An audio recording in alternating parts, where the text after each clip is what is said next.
What's going on? This is Unpacked, presented by the To Be Fair Show and the G Shit Podcast. We're back. This is episode 4. It's gonna be a fun one. I think this is a fun one. This is a couple episodes in the making. But before we get too deep into like even the conversation and where we're gonna go, love for the panel to kind of introduce themselves. There's a lot of familiar faces, been on here multiple times. We'll start with G and then we'll go clockwise. What's good, y'all? It's G from the G Shit Podcast. Make sure you follow on all platforms at GSHPOD. Ha. Trey. Yo, what's up, everybody? Big salute, FBA salute to the B1 family and everyone like that, and also the rest of the diaspora that's on code and everything like that. I appreciate you having me out here. And looking forward to a good discussion. Alex. Hey, what's up, everybody? I'm Alex, aka I don't know. You can catch me on GitHub. GitHub? What is that? GitHub, man. Pushing that code. Oh, my bad. Okay, I'm there now. I got you. M Black, or is it A Black? My bad. I can't. M Red. M Red. It's like, hey, man, got my name back. We reclaimed it. Okay. Yeah, A Black TV. Glad to be here again and looking forward to the discourse. Yep. Go ahead, Johnny. And it's your boy Johnny P. Glad to be back. Very, I'm excited for this one. Like you said, this one's been building. So looking forward to, very fruitful discussion and, hope to get some insight from the conversation. Gotcha. So this is, again, this has been a much awaited episode. It is the Black divide, the diaspora divide. Could kind of break down into Pan-Africanism versus FBA. It could be, just kind of picking the brains and seeing exactly where and what and why the divide within the diaspora is. This one got a lot of branches, so we're gonna kind of let the conversation flow a little bit and see where it takes us. But before then, we had a meme sent in it. Again, this is a branch of the To Be Fair Show, so we like to start off a little lighthearted. Meme sent in from my boy A Black.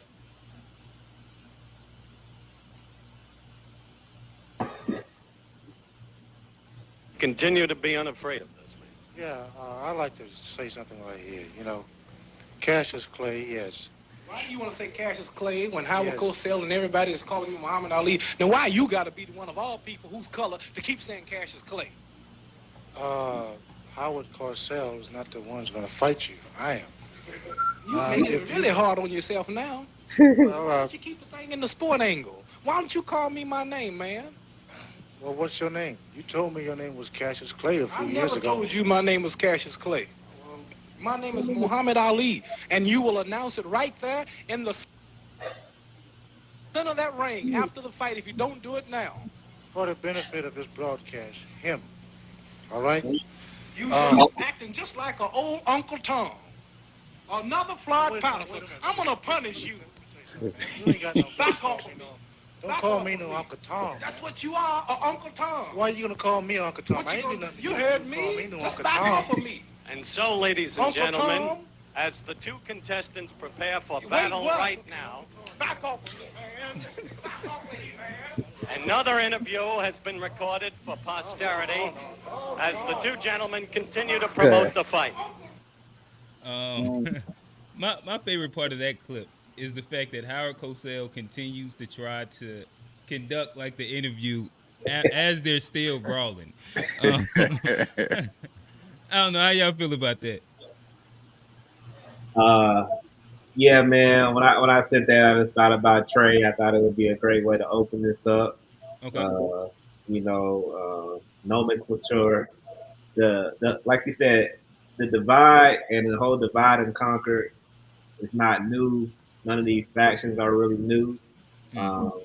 What's new is the internet and Twitter and different personalities kind of getting behind different things for their benefit. But these ideologies aren't new, but the whole thing of dividing us, mislabeling us, that part is being magnified to a new level, and really it's like you're kind of talking in circles. So I don't want to get too deep in what I gotta say because I know you have some leading questions, but it was kind of even just researching this whole topic was disheartening.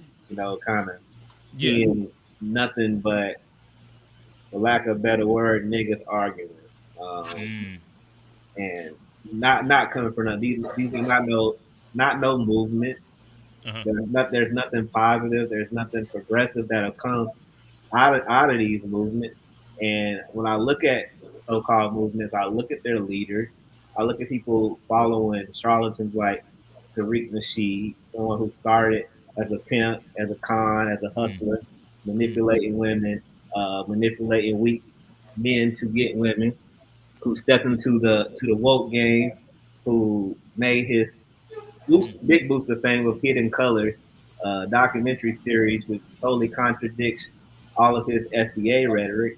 I see somebody who got with ADSO, Yvette Carnell, and they're both mutual benefit in the beginning because she was relatively unknown.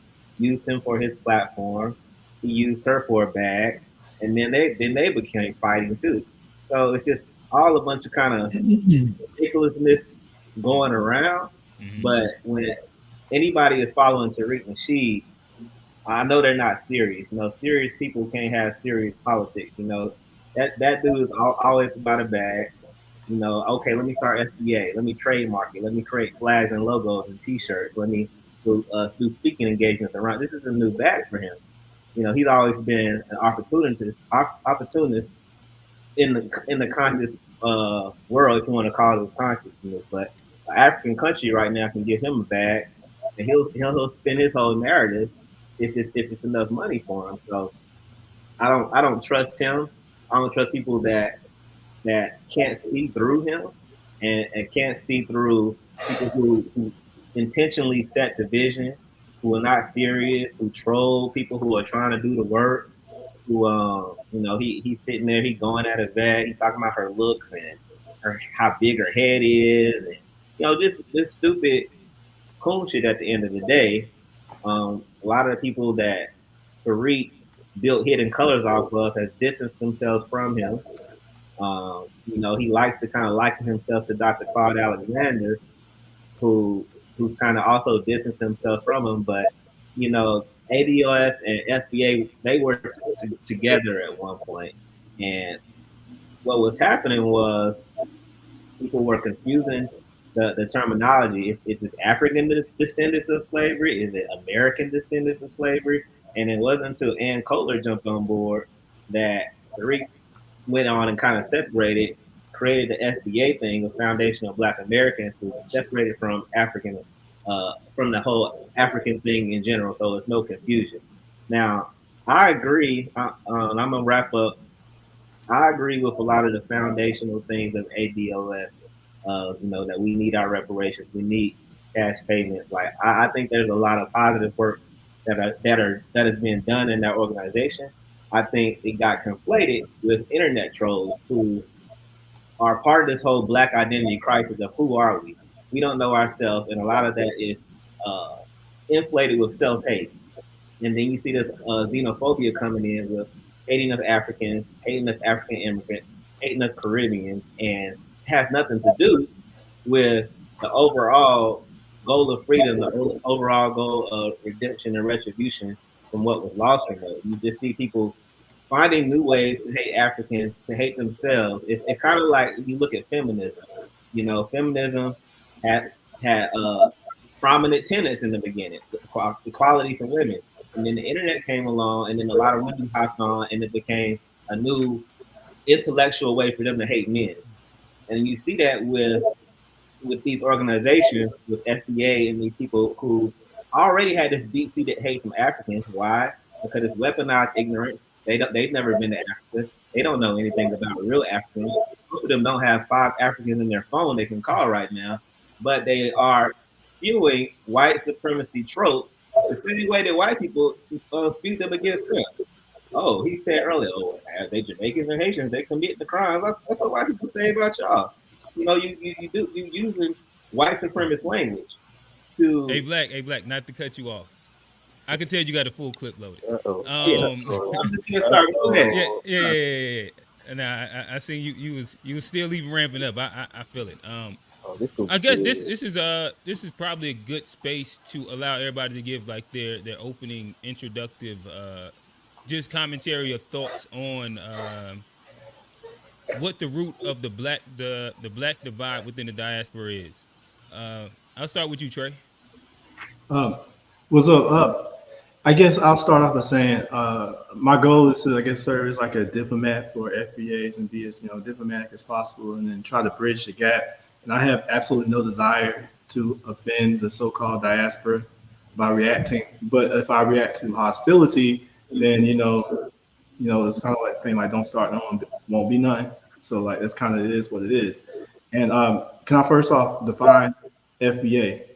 Like FBA, before I do that, I have to define ethnogenesis and delineation.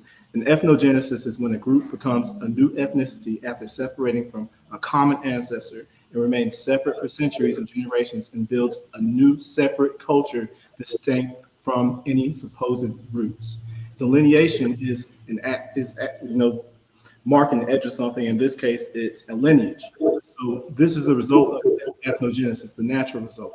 So the need for the delineation movement gained traction during the reparations discussion because FBAs have a very specific and very legitimate grievance to address with our government due to centuries of crimes targeting FBA specifically. FBA is a lineage just like Haitian, Jamaican, Dahomey, Irish, Spanish, Chinese, Japanese, Arawak, Anglo, whatever. It is a delineation within a so-called diaspora and includes all Black Africans who can trace their roots to the ethnogenesis in America back to the Black American freedmen in the 1860 census after our emancipation. So it's not really a group or a movement. It's just a lineage. That's all it is, and we need that for our reparation claim. So that's the main thing I just want to get out there as far as what the FBA is. Just want to clarify all that. All of the riffraff and aside, I don't condone people that go out of their way to disparage Africans because I have African friends that on both sides. Some of them are poor representatives. They let white people say the N-word in front of them. I have some of them that are writers that are always talking about things that we need to do to get better, and they know about Patrice Lumumba and the movements and everything like that. So, I mean, I would never say all Africans or talk about all Africans. When people say things like that, it kind of puts us on the defensive, like, I'll go into more detail on these topics later on, but that's my introduction to the topic. Okay, gotcha. G, what do you think the root cause of the divide within the Black diaspora is? We can't hear you. It's really tough to pinpoint, man. One, I gotta shout out Muhammad Ali is my favorite. I hear echo Black person of all time. But aside from that,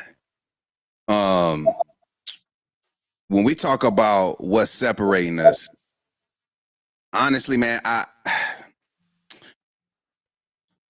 don't know, but I feel like it's not just where Black people are from. I feel like religion also has a big piece into why we can't get on the same page too.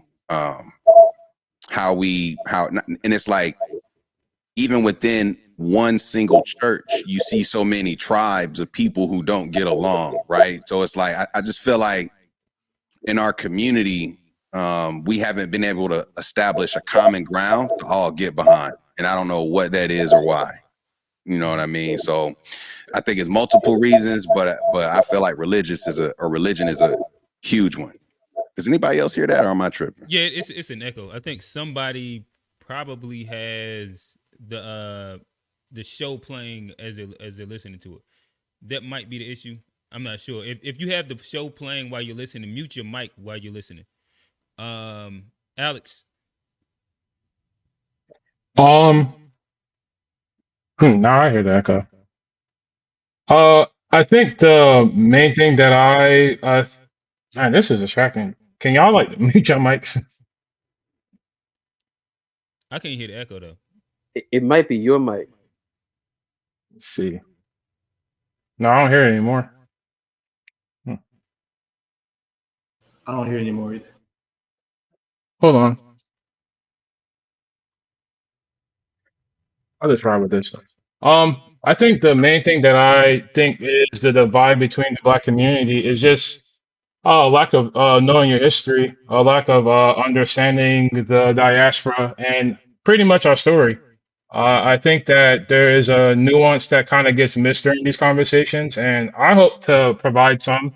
I think I did a lot of research, not only into like the ADOS, FBA movement, the Continental African movement.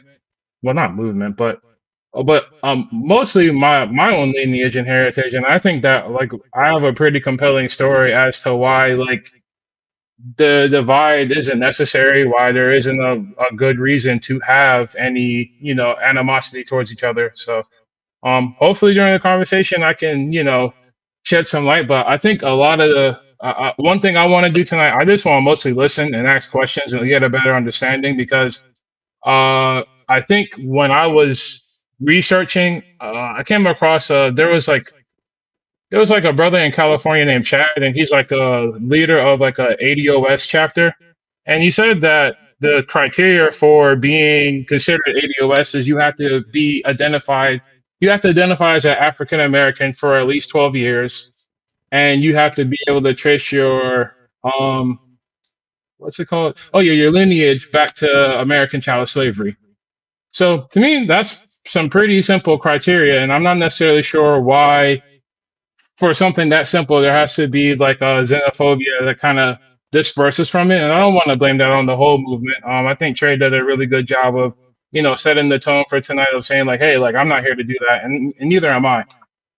So I'm really interested to see where this conversation goes because I think through talking and understanding this nuance, I think we'll be able to better understand what we're ultimately trying to achieve. And for me, uh, I look up to someone like Fred Hampton because I think he had the best answer. Like whether regardless of color, regardless of ethnicity, I think we all need to unite simply to provide a better and more equitable world for everybody. So white people, Hispanic people, anybody, that's pretty much where I'm coming from. So yeah, that's all I got.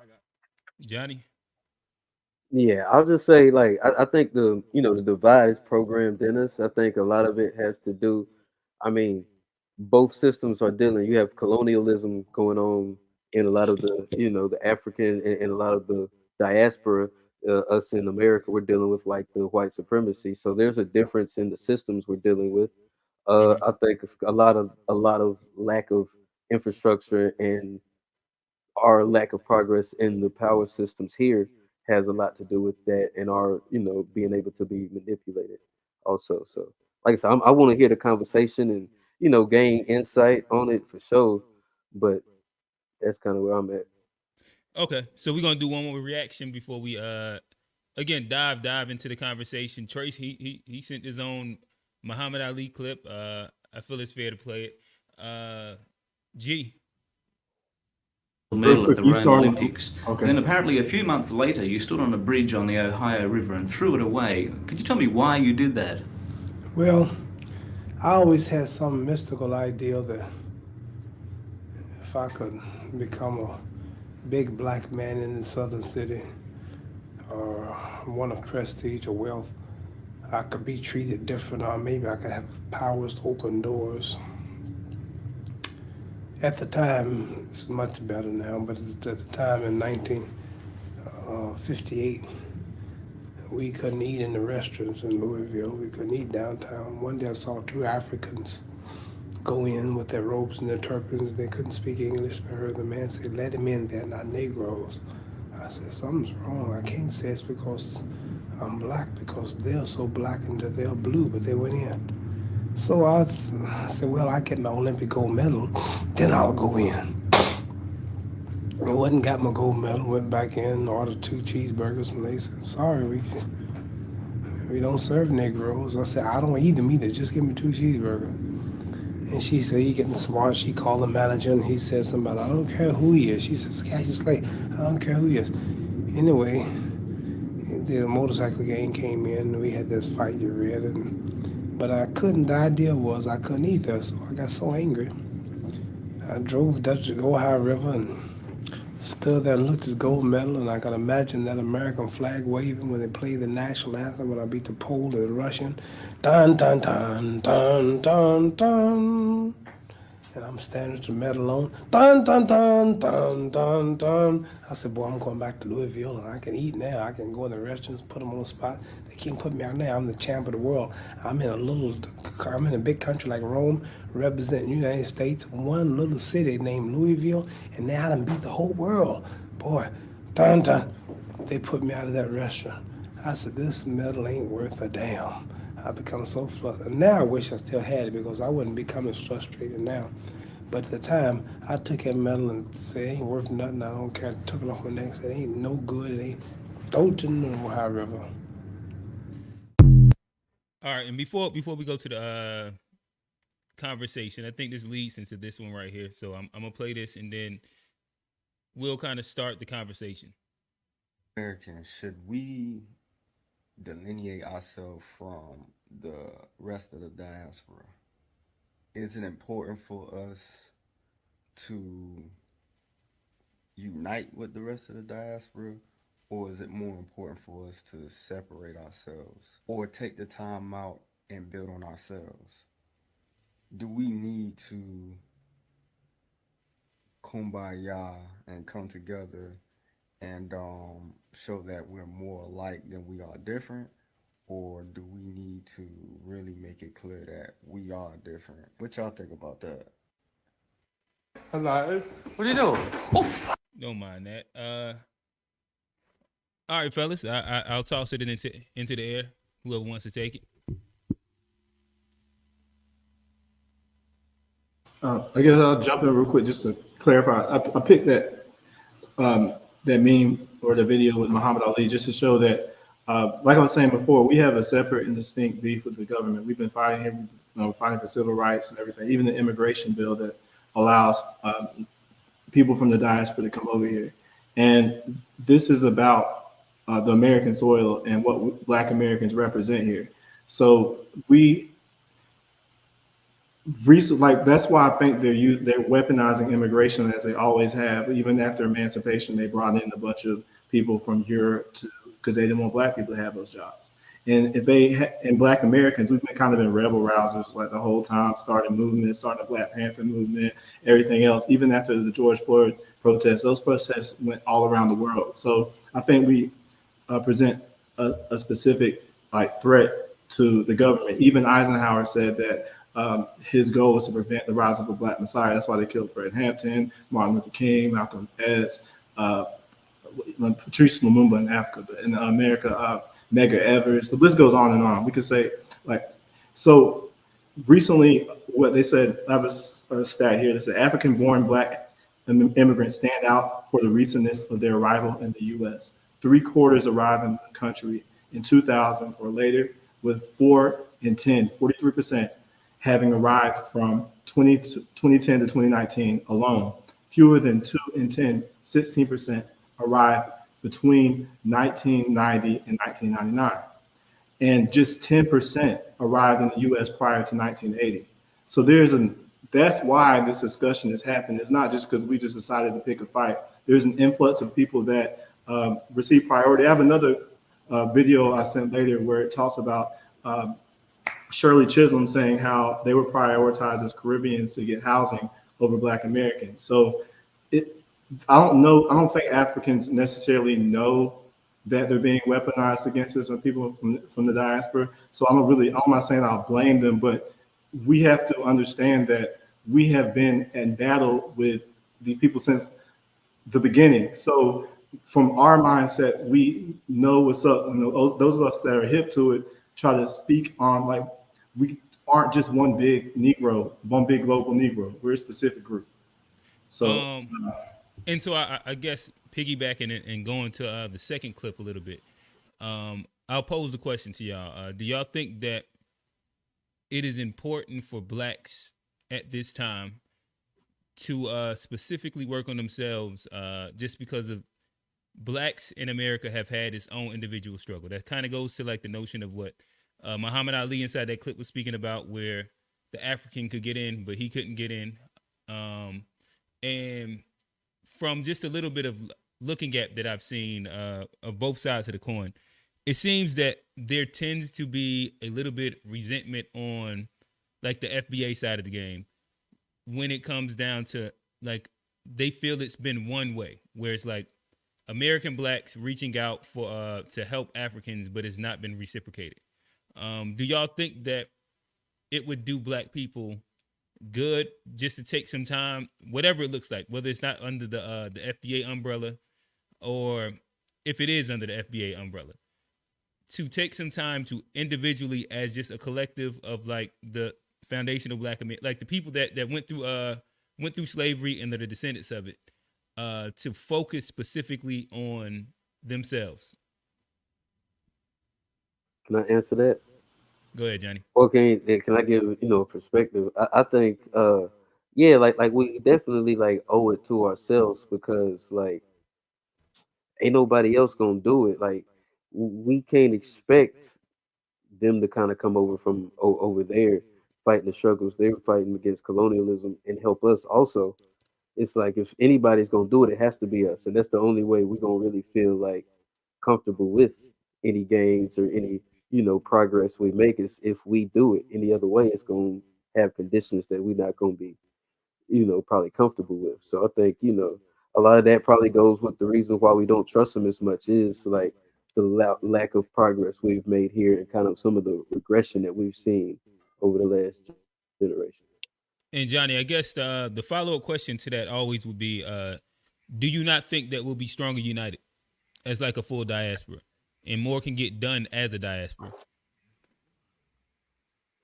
But I mean, I do, but then that's why I'm kind of on the fence, and I want to hear more of the discussion because I can definitely understand how like uniting the diaspora has its benefits. It's pros and cons to everything, but it's the stuff that happened to us here, you know, is what makes me lean that direction. But I'm open. Like I just want to hear the discussion a little bit more, and then maybe I can, Yeah, I'll go figure out where I'm wrong. Alex, then A Black. We do got a comment. It said, yes, focus on ourselves since nobody is trying to help us. Interesting perspective. Alex? Okay, let me see. All right, no echo this time. Can you guys hear me? Yeah. I just want to address a few things. Trey said earlier that um African Americans are essentially no, black immigrants are pretty much being used as pawns. And I guess I want to know what does that mean in particular because to me it runs the risk of just being anecdote at best and being trivial at worst. Because like there are real world consequences to American imperialism, such as the Banana Wars, where American troops, like right at the end of like slavery throughout the entire New World, where American troops went in and pretty much like decimated Haiti, Cuba, Nicaragua, all of these black settlements outside of America and it's not like they did that by themselves. Same thing with the Spanish American War, where the Buffalo Soldiers pretty much were instruments of American imperialism going in. And in addition to that, also when you like talking about like just like the American Civil War, like black people fought on both sides. So is it like when is a cutoff for when black people pretty much were pawns for white supremacy and the institutions of the hegemony and like I guess non-combatants, I guess. Um the reason why I'm saying that is as someone who is of I would honestly say North American descent, as far as my African lineage, I don't really have any like dog in the fight. I'm just saying like I really want to know like how are Black Americans being used as pawns when pretty much like since the institution of slavery, we have been integral to not only the formation of building this country while we were in the Caribbean, we also were integral to ending slavery and participating in multiple civil rights movements throughout the years. You don't have a Malcolm X without West Indian heritage. You don't have people like Kwame. Kwame Brown. No, not Kwame Brown. Not Stokely. Kwame. No, my bad. Stokely Carmichael. Without West Indian involvement. It's just, I guess, like, that's what I want to know. Like, for me, growing up, I grew up predominantly in South Carolina, predominantly in Puerto Rico, in St. Thomas, and I have always been taught that there has never been like I can kind of understand where there might be a need to distinguish yourself from a continental African because the story is different. But if you understand how African slavery happened on this continent, and I think people forget that the Caribbean is a part of North America, it's kind of disheartening to understand that, like, why is there such a need for distinguishing when literally, like, it's like, I don't know. I think black people think of like slavery in North America like a Fortnite like server. Like, hey man, I'm in this server getting my shoot on, and y'all in that server. No, it was all one thing. For example, George Washington, the first president of the United States of America, he had slaves here and he had slaves in Barbados. And why is that important? The money that was generated, the labor that was stolen, the people that were enslaved and put in bondage helped to pretty much fund and for a lack of a better word, you wouldn't have slavery in Virginia and South Carolina if it wasn't for the experiment that was so successful in Barbados as far as cash crops go. And just to address one more point, nobody is over here helping us. That's one thing I want to know. Like, I think that our histories as Caribbean Americans, as Black Americans, for lack of a better term, I think the most apt way to call us is African Americans. It's been intertwined since the beginning of our pretty much bondage and capture over here. So I would like to know how we're not helping, how we haven't been a part of the story. But that's all I got. A Black. Then he did address Trey, then Johnny. Yeah, man. Like Alex was hitting us on the head. Like, this whole, we first off, of course, we need to do for self. Duh, like that's the obvious. But why not be as powerful as you can? Like, to say the diaspora is so-called is ridiculous. These movements, they're so-called. Like, we are all of that, and the most powerful Black movements in history have all had international relations. That's what made them powerful. They've all had immigrants almost that led them. Let's start with the UNIA with Marcus Garvey, Jamaican-born immigrant, who had international relations. Civil rights movement, they were going international, and people were being inspired by this movement across the world. The Nation of Islam, Farrakhan, West Indian, the Black Panthers doing international foreign policy. Like, to not have unity and to think that we're going to do it by ourselves, only Black Americans who own 1% of the land here, who are economically still defunct on the same levels that we were in the 50s, as we were in Reconstruction, is crazy. Like, why do you want to be by yourself? Why do you want your lineage to just start at slavery? Like, our history didn't start at slavery. Slavery just shifted our history, And then when you talk about lineage, what are you going to do when all these white people come in and say, my great great great grandmama was a slave? Like, how are you going to determine or tell them that they can't connect back to their land when they can't trace themselves back, or they can identify for 12 years as African American? When you want to start identifying yourself, we live in a country where a man can identify as a fucking woman.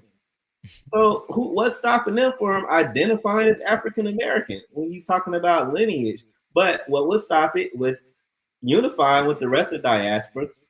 Saying that they don't help us is crazy. There's been historical documentation of people helping us. You got the CARICOM, they're doing Caribbean reparations. You got Abuja proclamation doing African reparation. Why wouldn't we be unifying with these groups, figuring out how we can leverage each other? Because we all have the same common enemy. We just had British slave masters. Some had Portuguese, some had Spanish, some had French, but we all had the same enemy, and we all want our shit back.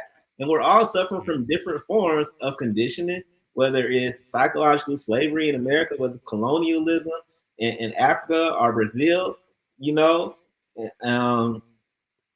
and yeah, I'll stop right there because somebody asked a question and that lead me on another rant.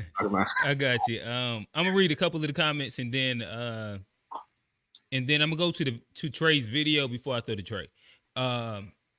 Sharon Young, she said, I believe that we need to work on ourselves because they are taught when they come over here not to trust the black here. TBI said, no, we are both. TBI also said, we are not African and the FBA experience is unique to this land. He also said that how have they helped FBAs? I'm gonna go to Trey's video. We kind of spoke to West Indies a little bit, so I feel like it makes sense to kind of throw to this. And then I'll kind of allow you the first word, Dre. Misunderstood by almost everyone and already in society's bad books, some very confused British teenagers looked to US soul power.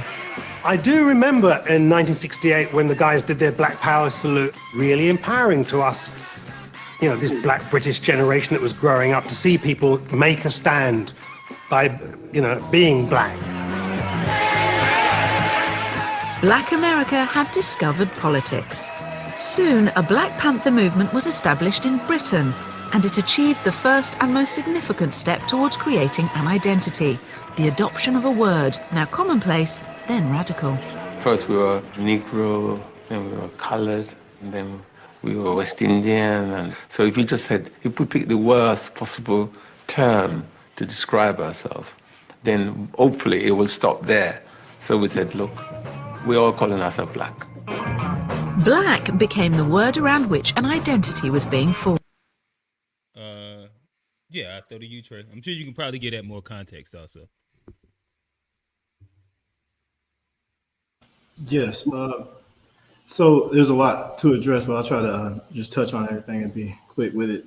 But I do like the idea of Pan-Africanism. Like, don't get me wrong, I'm not like anti-Africa or anything like that. But someone said we can't expect them to fight for us, and that means we need to look out for our own self-interest, just like a lot of every other group does.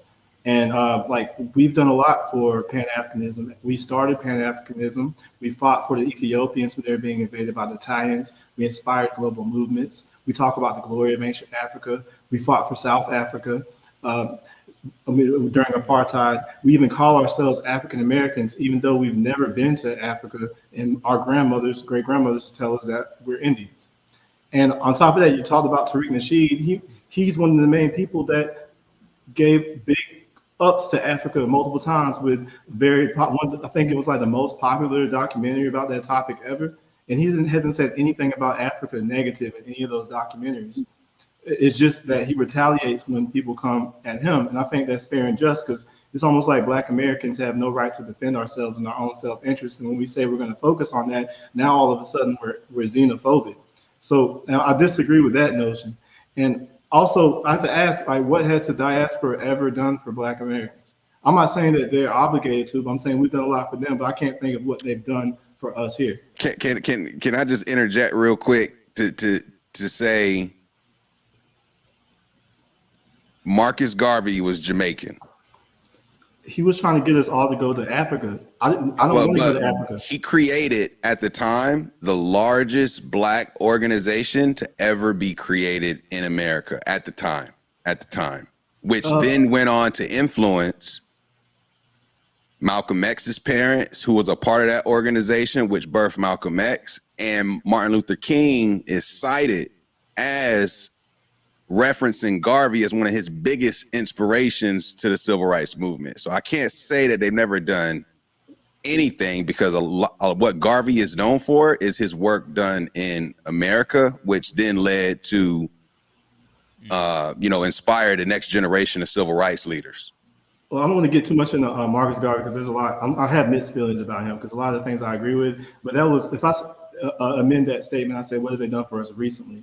Then that brings them out of it. So, and then also Stokely Carmichael is somebody from that area too. And even presently, Nipsey Hussle is a Black immigrant that I think was doing a lot of positive things in the area as far as building the community and pushing for us to be independent, which I think if even if our music is degenerate, if at least we should own it and get all the money from it.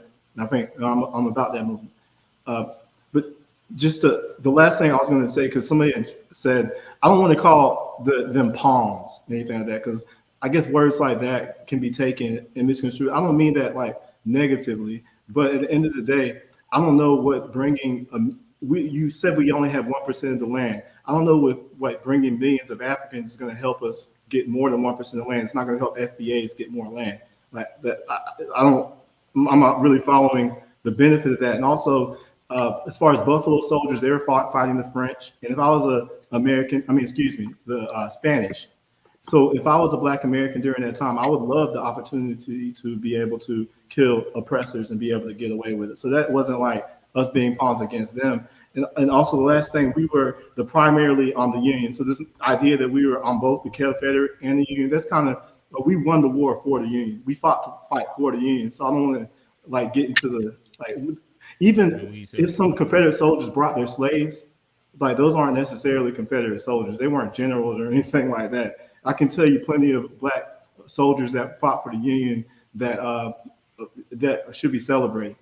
I think what's important to note, Trey, is that nonetheless they were there, and I think you see how you made the nuance of why they were there. I think that's important to kind of note moving forward for all African people. But that's all. Confederate soldiers bringing their slaves is not soldiers, though, bro. That's not in all cases, but I'll let it. Come on, man. This is the section of everything. We can't dwell on the. I'm not be like that. Come on. I agree. So two things. I guess Trey, there was a question. What about Ghana's dual citizenship program that they're offering? Would there not be something for Black people? We can't go there like empty-handed the way that they can come over here with crumbs.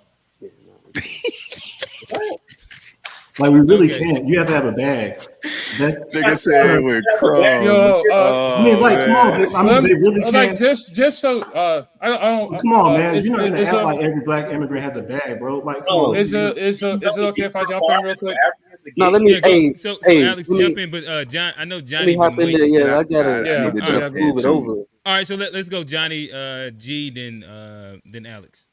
Yeah, so like in my head, I've been thinking I think if we talk about, because we was talking about some of those Caribbean states, like you got Jamaica, you got Haiti, you got countries that were basically founded on slavery, but the slaves in those countries were somehow able to fight for their sovereignty and create countries. If you look at like Black Americans and we're in this country we weren't able to do that. We were able to, negotiate for peace. Like this is hey, let me finish, Trey, but we're in a country that's still ran by white people. So we're asking the diaspora to help us as Black Americans. That's them fighting against America. And I don't think that they're, and I think maybe it's our lack of having that nationality that's just only our own has kind of conflicted and hurt, doesn't allow people to help us because we're part of this American story. You can't fight against America, but to help us would be fighting against America. We have fought against America, and we've always fought against America. If it wasn't us fighting for America, we'd still be in bondage. So sometimes I don't want to be like, I want to be cool with it, but when people downplay our accomplishments here, it's really like, it's a real pet peeve, man, because we have so much to be proud of that they don't teach in school. And I've done a lot of my own research about some people that I'm very proud of that were warriors. We had a very strong military class. So it's not like almost make it seem like they finally decided that, treating slaves was bad and they had a moral thought, so they decided to free us. No, we forced them to do the right thing. If America would not be a democracy, and we forced America to live up to America's principles. You're saying Black people forced them, forced them to free us, the Black people did? Yes, Delaney, I forgot, I think he became he had some rank in the military, but he begged and pleaded and caught Lincoln in, I guess, a moment of when he needed to allow us to fight for the Union because it was for our freedom. We also had rebellions like every few years. All the rebellions that we had. So eventually we were going to free ourselves. Slavery was becoming unsustainable, especially after Haiti got their freedom and, there was all the hostility there. So it wasn't as if like they just decided out of the kindness of their heart to free us, bro. Like we got to give ourselves way more credit than that. No, I mean, hold on. Okay, I'll let you go ahead, Johnny. Well, I mean, of course, like they had stuff going on, but like when it comes like the military class, like we might have fought and we might have forced their hand, but we didn't go as far as like some of these other like the Haitians. They fought their way out and created a whole country, and they kicked Johnny, back. that's just Like, a completely different scale, man. Like this, not to like cut you off, but like you're talking about like an island, a remote island with barely any troops there, and then the African population on that island outnumbering the white people there 10-1. Like that's a we completely different outnumbered the thing. white people in the South 4-1. Like, I It's mean, it's not like I get it, but that's what I'm saying. But not like, necessarily like I think that's the dynamic between the slavery that happened in the Caribbean and slavery that happened in America. Like literally, like we outnumber them while we were down there. so the Like slavery in America is worse than what happened. What went on in this country was like uniquely worse uh, than what went on in other The I death countries. wouldn't. rate was higher. The death rate was way higher in the Caribbean than it Yeah, was in because America. I like think I think he's just saying that like rebelling was different. Like in Oh, right. Haiti, you had numbers on your side by a lot. yeah, numbers on your side. Like you can't go and And then have and then like you was inside like a very isolated situation. yeah, you couldn't send reinforcements and all that stuff. That wasn't necessarily the case. But And unity uh was weaker. one thing that I wanted to address, I keep hearing this question being asked to the group by members in the panel and members in the audience, and what have the diaspora done for FBAs? What have they ever done for us? And I think this is kind of like the question that I'm getting at. It's somewhat ahistorical and somewhat like, for lack of a better word, an example of like Dunning Kruger. You don't know, so therefore you assume. But I think what I ultimately hear is you don't want what the diaspora has to offer. You don't care what the diaspora has to give because, like, literally, go Google search it. How many African countries will, hey, no questions asked, come over here? I'm not sure what Trey was saying. Like Ghana, prime example. Hey, are you African? Are you of African descent? Yes. All right. Here's your citizenship. That is literally that simple. Throughout the entire diaspora, like Eric Bischoff, I can't remember the exact island, but there were so many freedom fighters setting up shop in the islands for Black people to come repatriate there, only for America to pretty much quash it and pretty much blow it up at the genesis of something starting. So I kind of reject this notion that no one's doing anything. If anything, the new novel concept is that we haven't been working together for the last how many centuries. I think that's kind of disingenuous. Like you wouldn't have Malcolm X, someone who is of West Indian heritage, leading an entire movement, and then going to Africa, getting more in tune with like his beliefs and all that stuff. If we weren't working together, let's see, we weren't able to get. Well, hey, as you Yeah. thinking through it, A Black, I'm sure you have some commentary. Yeah, sure. Nah, not right now. Let me jump in here then. Let me Okay, all jump right, in G. here. So just my personal point of view is I think, the term FBA, the term AD, whatever it's called, I don't care about how it's marketed and how it's packaged, but I do think there needs to be something clear there for people who do descend from American slavery, right? I do think there needs to be a distinction, but I don't think it needs to be in isolation where you're not connected to everybody else, okay? Now, that said, my personal experience, one family member was able to track to the 1865 census.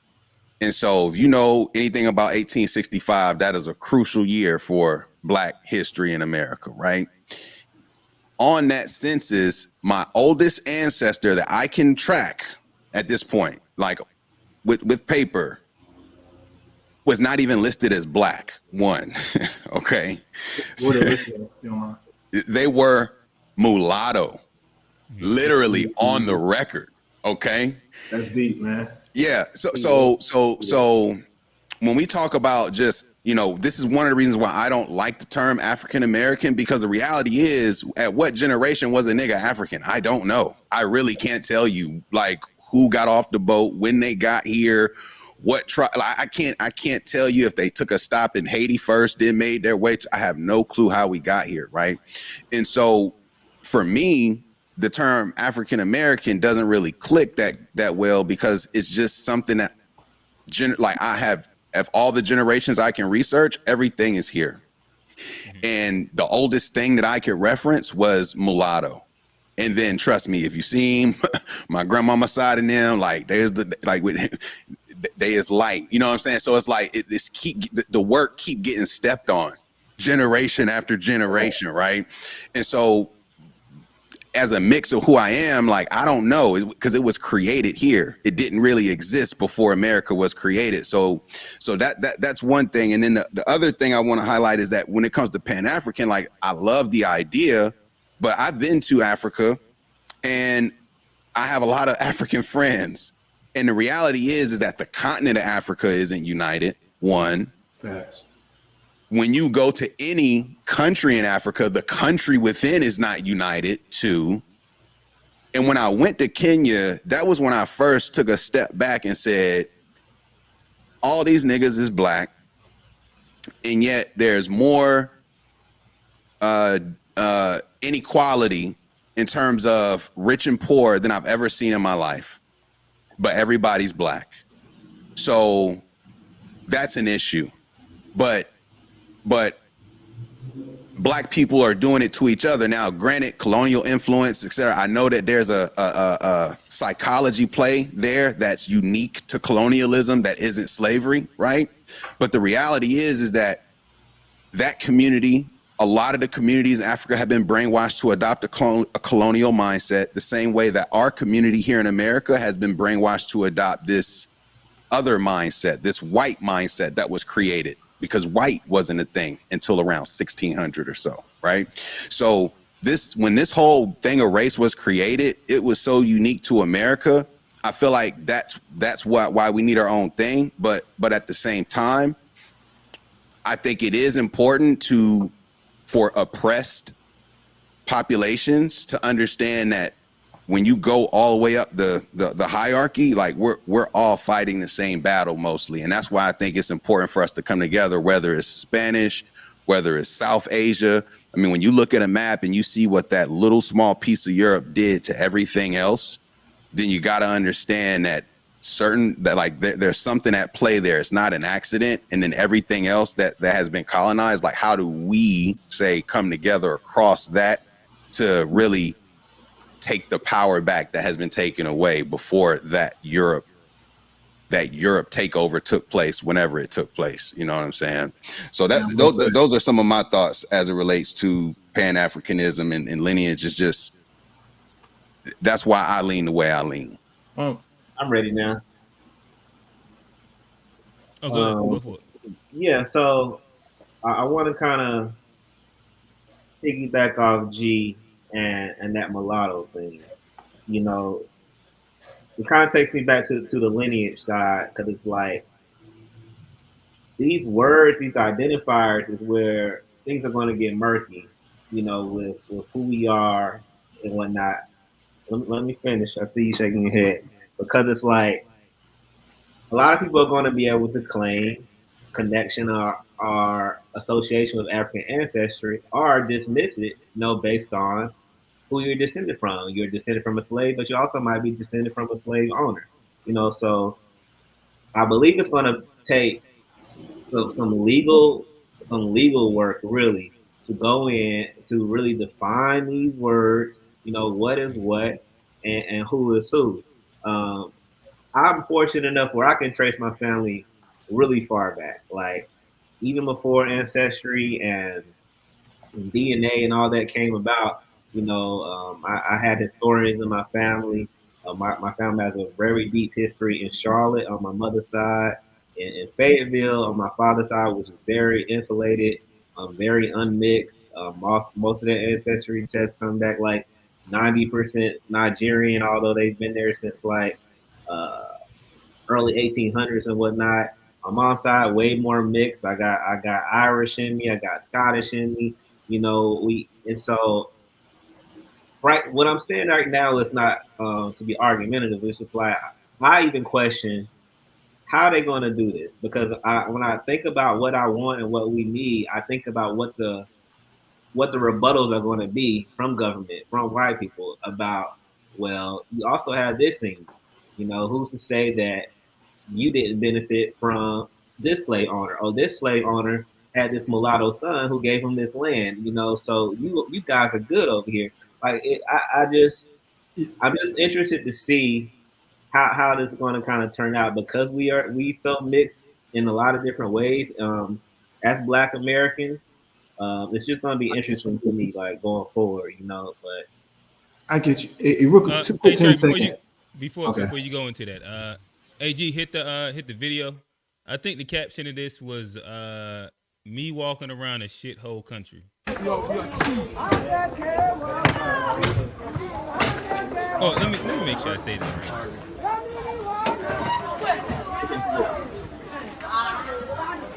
Brazil. That's why you have the name Brazil. This is Brazil people. And they started marrying with the dance here, so they became one.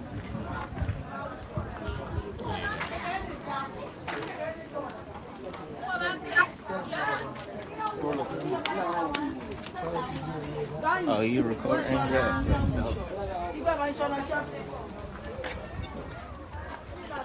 Are we going to explain the significance of watching this? yeah, I want to kind of give this some context real quick. So the whole point of this, because I know when we came in, we was talking about the Trump quote, "shithole countries." People keep saying, you know, what are Africans going to do for us, or what does diaspora do for us? And my thing is, we can't expect them to do things for us if we're not building relations with them. If we are talking about a place that we've never visited, if we're not going to touch these places, to see these so-called slums, so-called shanty towns, as Trey mentioned earlier, and kind of see the reality of them, and see that once you're there, you know, I've been to Africa 6 times.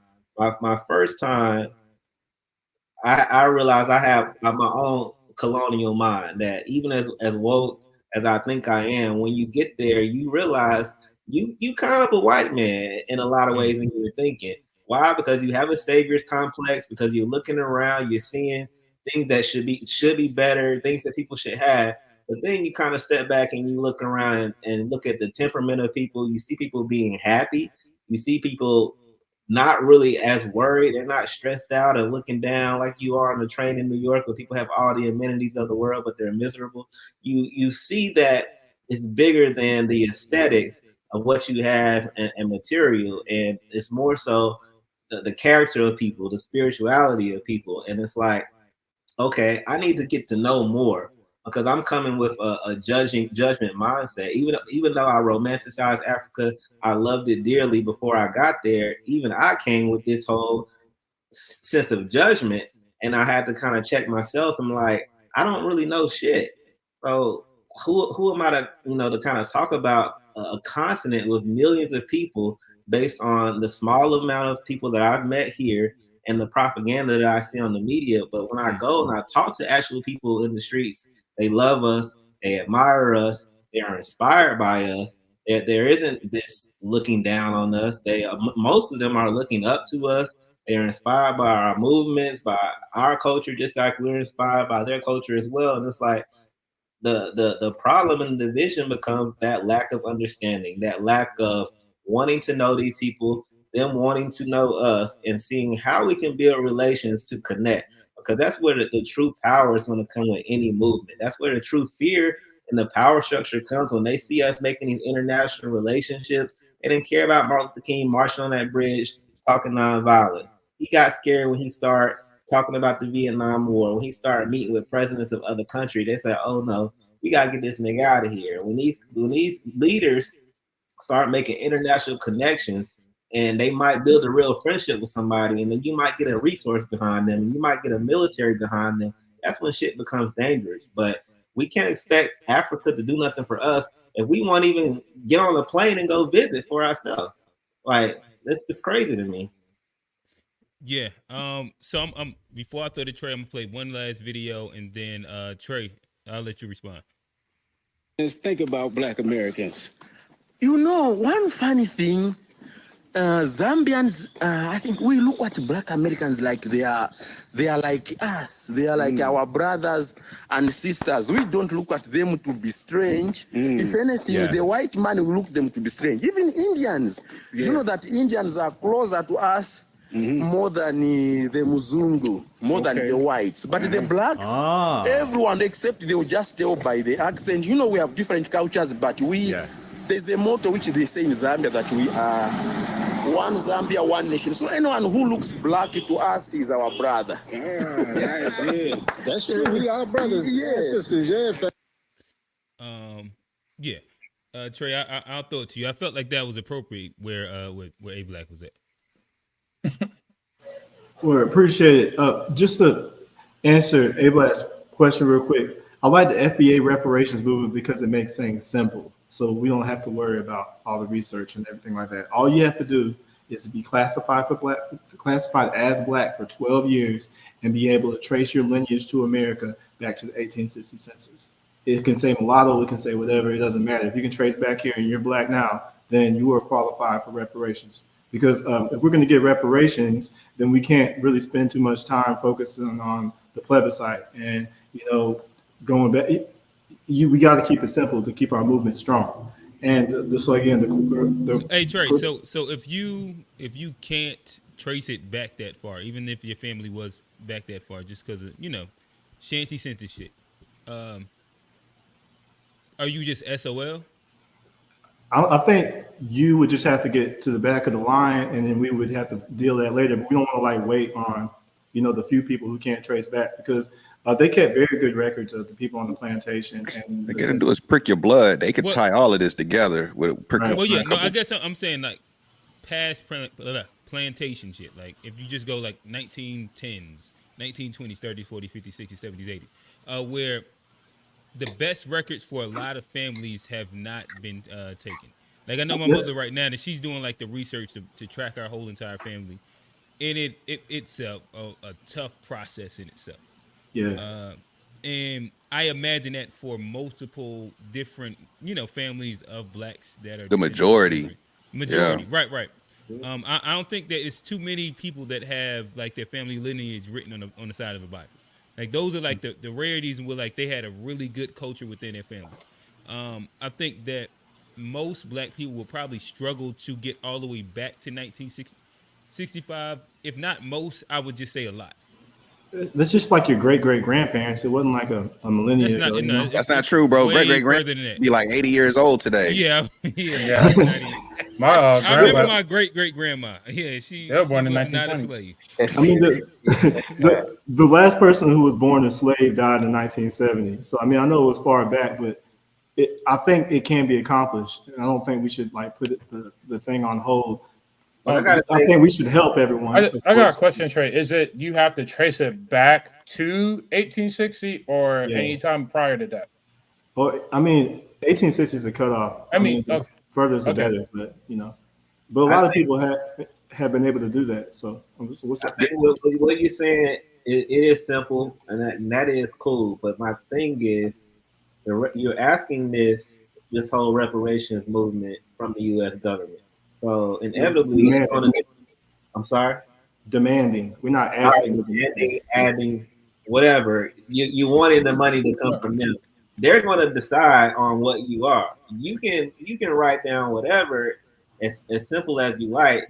Then white people are going to be the ones to say, this is what dictates who gets what. You're not going to be able to demand and present nothing unless you're going to the White House like January 6th and them crackers did or something.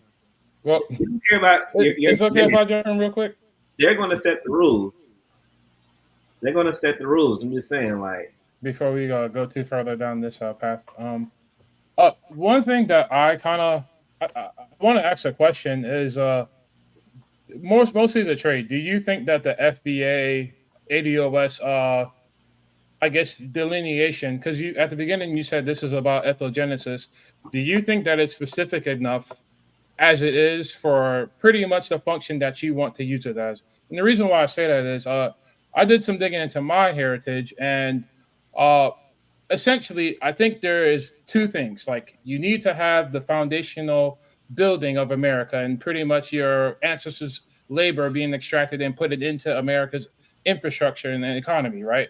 But No, like, not all that. It's like really just those two things. Like it's not about like the yeah, labor. but like I'm getting to that. Like what I'm ultimately saying is like my dad's matrilineal side, all the like 5 generations back. So pretty much like at the dawn of like anybody coming over to the New World started in Antigua. There were pretty much sugar plantations in Antigua, and those same sugar plantations were used to fund the pretty much Harvard Law School being made. Also, on my mom's side, she has Jamaican and Trinidadian heritage. On the Trinidadian side, I am a direct descendant of American Maroon. If you want to know what that is a black, black African American who was enslaved in America, who literally got up, fight with the British, and they got repatriated in Trinidad and Tobago. Right. Furthermore, my granddad on my dad's side, New Jersey, You get a slice of the pie, brother. no, but like what I'm saying. Oh, he gets No, some. He gets some. He, Bro, you he get maroon, it. You get a slice of the pie, my No, brother. but like Welcome to the table. Hey, it's not. that man say, "What's up, Trey?" He No. It's not even that. Like even like my granddad. Like my granddad, born in Hackensack, New Jersey, 1922. And we can trace back 3 generations prior to him even being born there. But like I think even like last week, like you were like, they're making this, they're making that. Well, like my lineage is pretty much all over the place because that's pretty much what happened as a result of American child slavery. I think my point is it didn't just happen in the 48 continuous states of America. It happened everywhere. So I'm just asking you, like, for someone like me, like, do you think that your not your definition, because you're a part of a larger movement, but do you think that definition as is, do you think it's inclusive for people like me, or do you think it was supposed to include people like me from the get go? Because there's a lot of people who are in Jamaica right now, and Haiti to Trinidad, Cuba, like haven't been in this country for years, but they are direct descendants of people who were enslaved here, who got pushed over there, moved over there. One day you might be on this plantation, the next day you're on that plantation. That was a very common thing. So, to go back to what G said, we need our own thing. At least for me, I don't know. Maybe I'm partial because like my mom is Jamaican and that's what I grew up around. But like I'm having a hard time understanding what our own thing and how is that distinct from the entire North American experience that people who look like us has experienced over here. But that's all I got. I mean, that's a good point. My bad. What's up? My bad. What's good? I don't want to dominate the conversation. Oh no, yeah. Okay, or just to answer what you were saying, man, if it's just those two criteria, I think that captures the vast majority of people in America. It's going to take some work, but I think we can trace our lineage back because the Census, the United States government keeps very good records. So, and then if you classify as black the last 12 years and you qualify, if you don't, then you're in the minority. That's why we're delineating because we want to make this as simple as possible. I encourage everyone in the diaspora to seek their reparations claim with their prospective governments. If you're in the Caribbean and your British islands, then take that up with Britain. If you're in Africa, take that up with them. You know what I mean? But as far as us here, foundational Black Americans, we just want to keep this focus very simple. So that way it's less difficult. I mean, it's more difficult for it to be, but for them to fight against it. Yeah. Well, like, don't you think there needs to be a cutoff? Because, like, what about someone who can only trace their ancestry back to, like, Florida while they were under Spanish rule and they were enslaved by Spanish people? Like, they lived here, they are here, they've been here, but who do they get reparations from? And that was before 1860, though, right? Yeah. Okay, so then they would qualify because when the United States caught them in 1860, then that's enough. Like, there's no more complicated than that. Okay, but like ultimately, what I'm saying is another question that I have is what are we seeking reparations in form of? Is reparations in the form of the American government providing, like, pretty much reconciling all the damage of slavery? Or are we seeking reparations Trey, tell him from cash payments.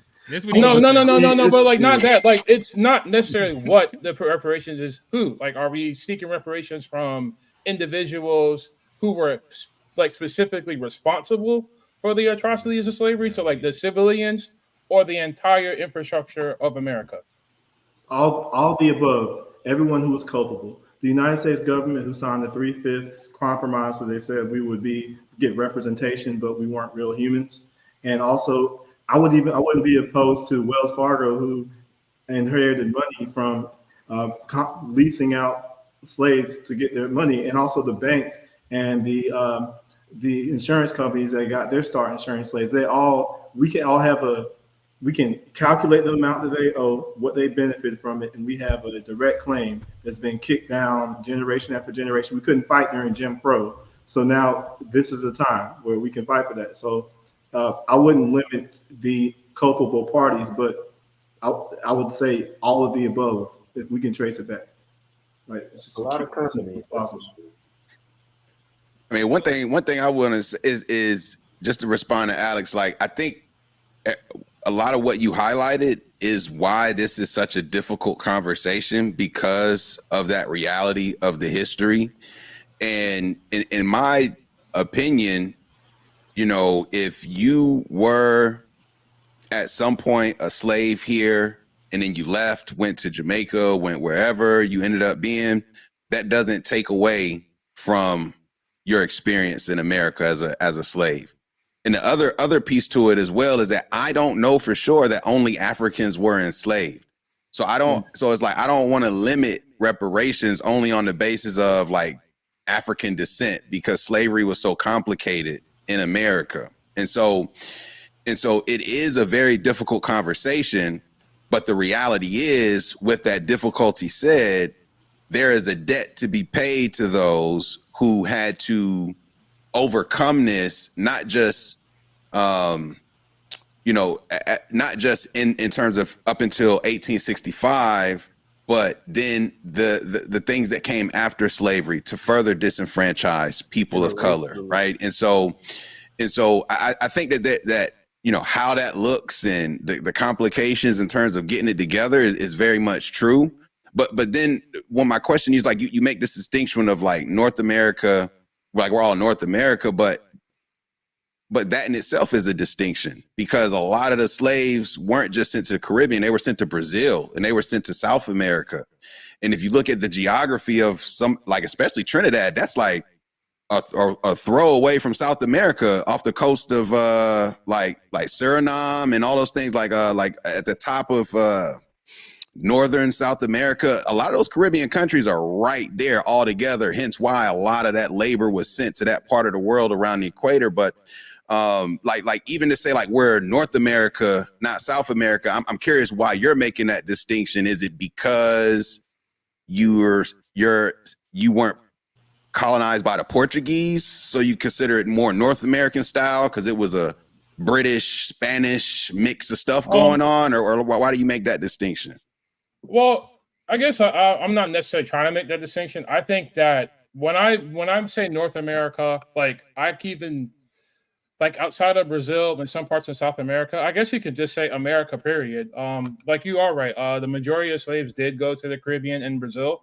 So I think that is, you know, I don't know. Like, I feel like a lot of these conversations kind of exclude that experience. Although I don't think, not necessarily sure how integral the Brazil slave trade was to like the entirety of America and pretty much in that conversation. But I ultimately think that for as combined and melted and mixed that all of our experiences are, I really want to encourage all of us, like me, Trey, A Black, all of us. I really want us to kind of distance ourselves from any disparaging, because you really don't know who you might be talking about. Like you might think that like, oh, them Jamaicans on there. Like you might have somebody who has a pretty similar story to your lineage and vice versa. So yeah, I think my whole thing is I think we can have these conversations in a really productive way. I'm not saying that's what you're doing, Trey.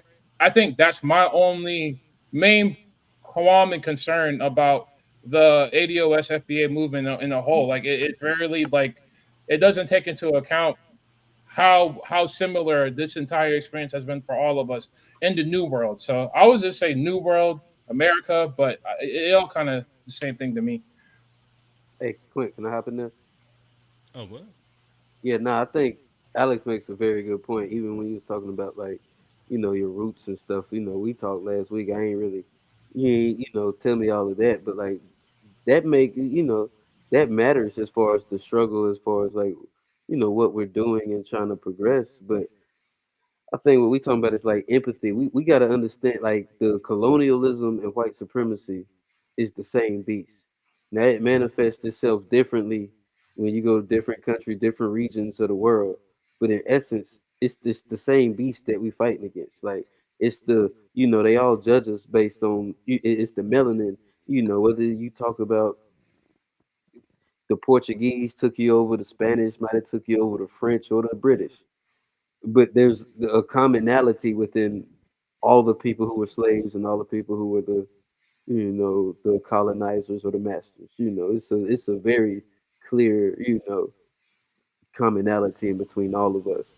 And like I say, I think with the FBA you have to have an intentionality to show us to you know have respect for our struggle uniquely to America, but the struggle was everywhere.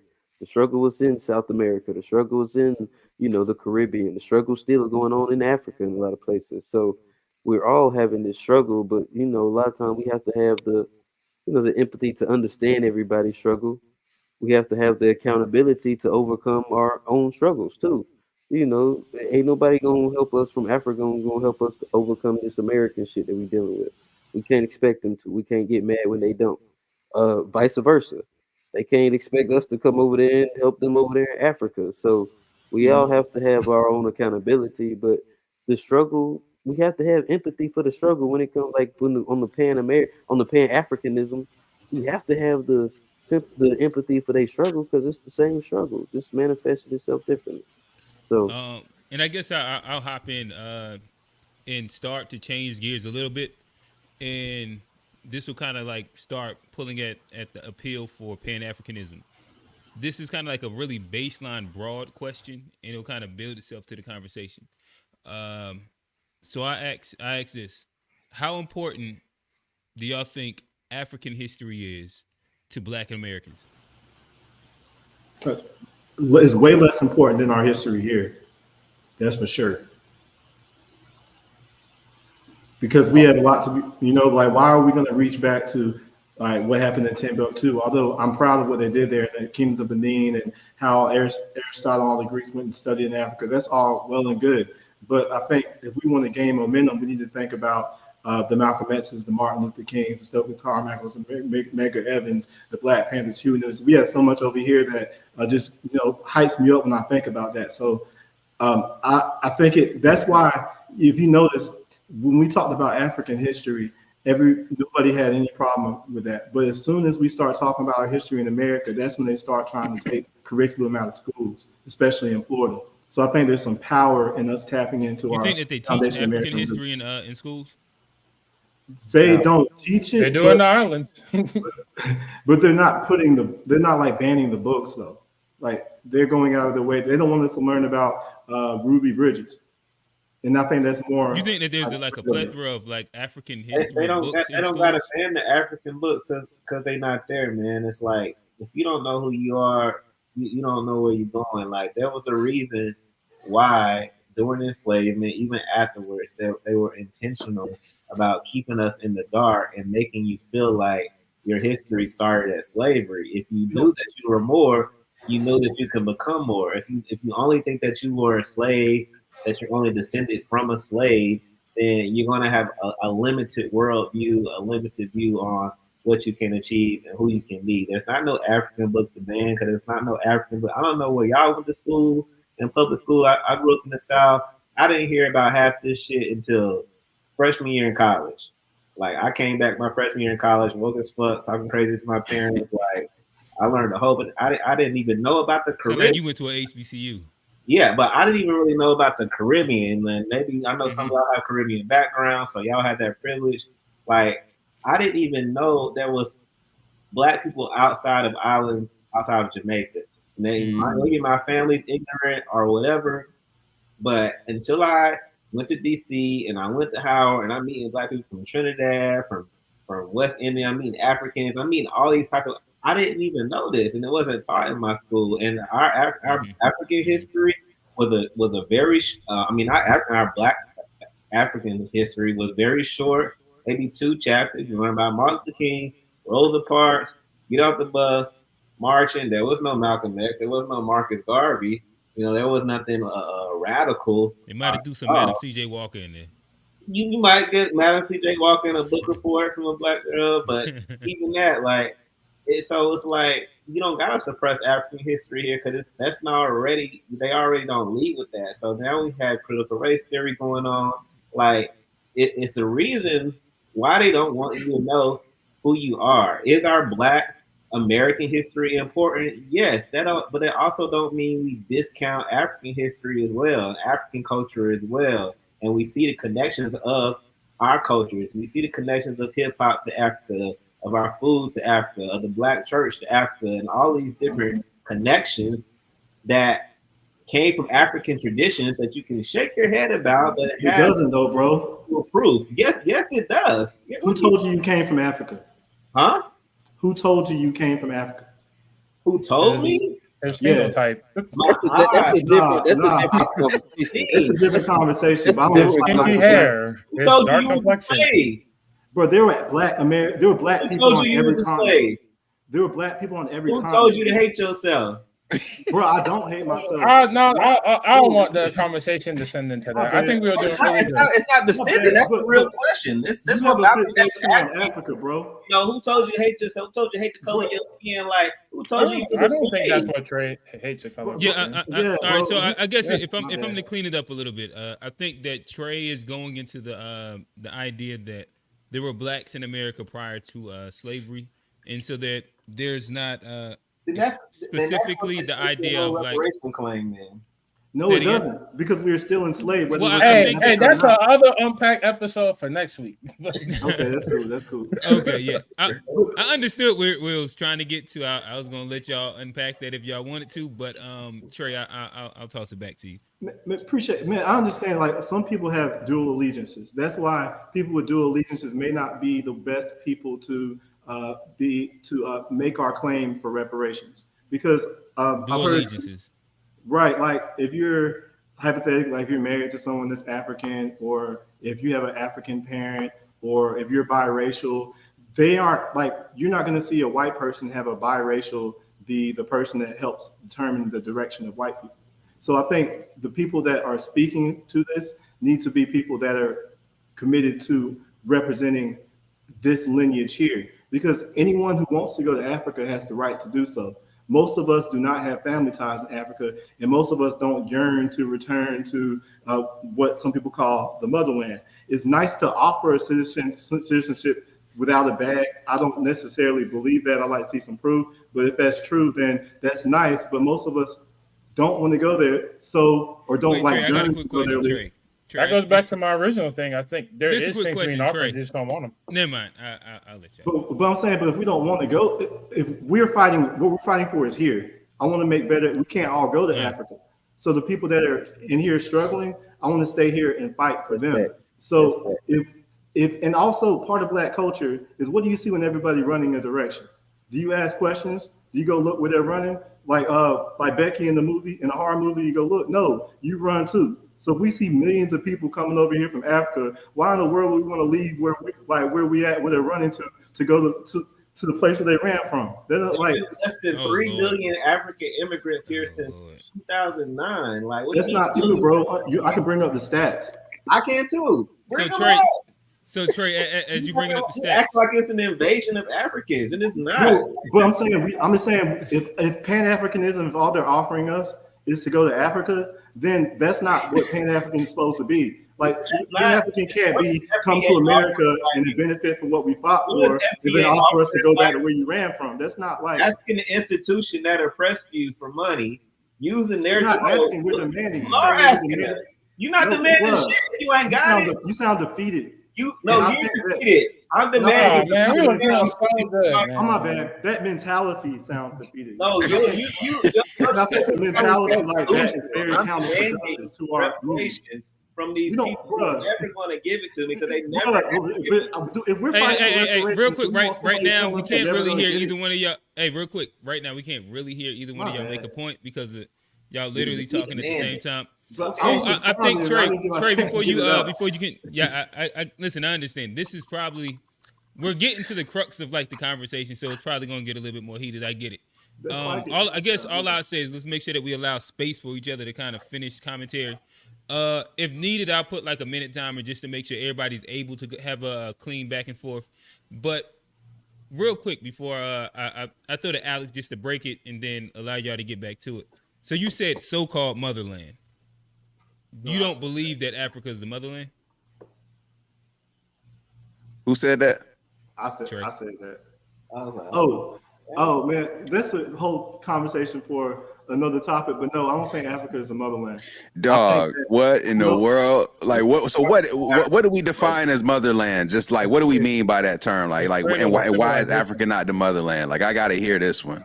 Man, I got here, but there's all kinds of accounts of the explorers that said that they were black people when they first came here. We also have the Indian Removal Act, where black people were forced to not count themselves as Indians because they would be sent to a reservation. So wouldn't you say that those people came from Africa still? Right. No, I mean, if they came from Africa 20,000 years ago. Oh, you think they're that far removed? No, I'm saying there's evidence of that. I was saving that for another topic, but they found Negro remains in North America from predating when they came over the Asian. But the oldest Homo sapien fossils known to man are out of the Kenya, Ethiopia part of the world. Do we agree there? How do you explain the pyramids in America that are? We know Africa's been around the world. I'm talking about the modern man, the Homo sapien. In terms of those, the oldest Homo sapien fossils, these predate the pyramids. Then what? They're like 200,000 years ago, right? Crazy number. I don't even know the number, but like old as shit. So, like you can't like dismiss Africa, but then at the same time talk about Africans being here before slavery. Like, which one is it? Like, yeah, we know Africans circumvented the globe. We were the Olmecs in South America. We've been we've been wide. We've been all over the world. So, but are you a descendant of slaves? But are you a descendant of those Africans that have been here, that have been around the world? Because you just dismissed the diaspora earlier, so you can't be claiming the ones that were here 20,000 years before slavery and all of this shit. Like, which one is it? Not all FBAs are descendants of slaves. Not everyone was enslaved. They were free. Okay, we know that, but you are claiming that you're a foundational Black African. No, I'm not claiming. I am a descendant of slaves. I trace it back, but not all FBAs are descendants of slaves. Okay. So what are they getting reparations for? And what would they be getting reparations for? They still had I mean, it's not like they were free. They weren't like in bondage like chattel slaves, but at the same time, they didn't have the rights in America that everyone else enjoyed. They had to show their papers or get forced into slavery, like 12 years a slave. So I mean, and they also had to go through Jim Crow. So it's not as if like just because they weren't chattel slaves that they don't have a claim to what happened in America. But like just to jump in, like basically, like they were Black facing racism, like the rest of the diaspora that you dismissed. Bro, the diaspora should take their fight up with the people who enslaved them. Like, I don't want to. If FBAs are trying to get, we're fighting for reparations from America. You're kind of derailing the conversation by talking about Africans' claim in Africa. Like, we're talking FBAs. This is when people get a little hostile because FBAs are trying to get their claim of the government, and we have people from talking about Africa. Like, Africa don't have anything to do with this, bro. They claim. Hey, let me jump in real quick.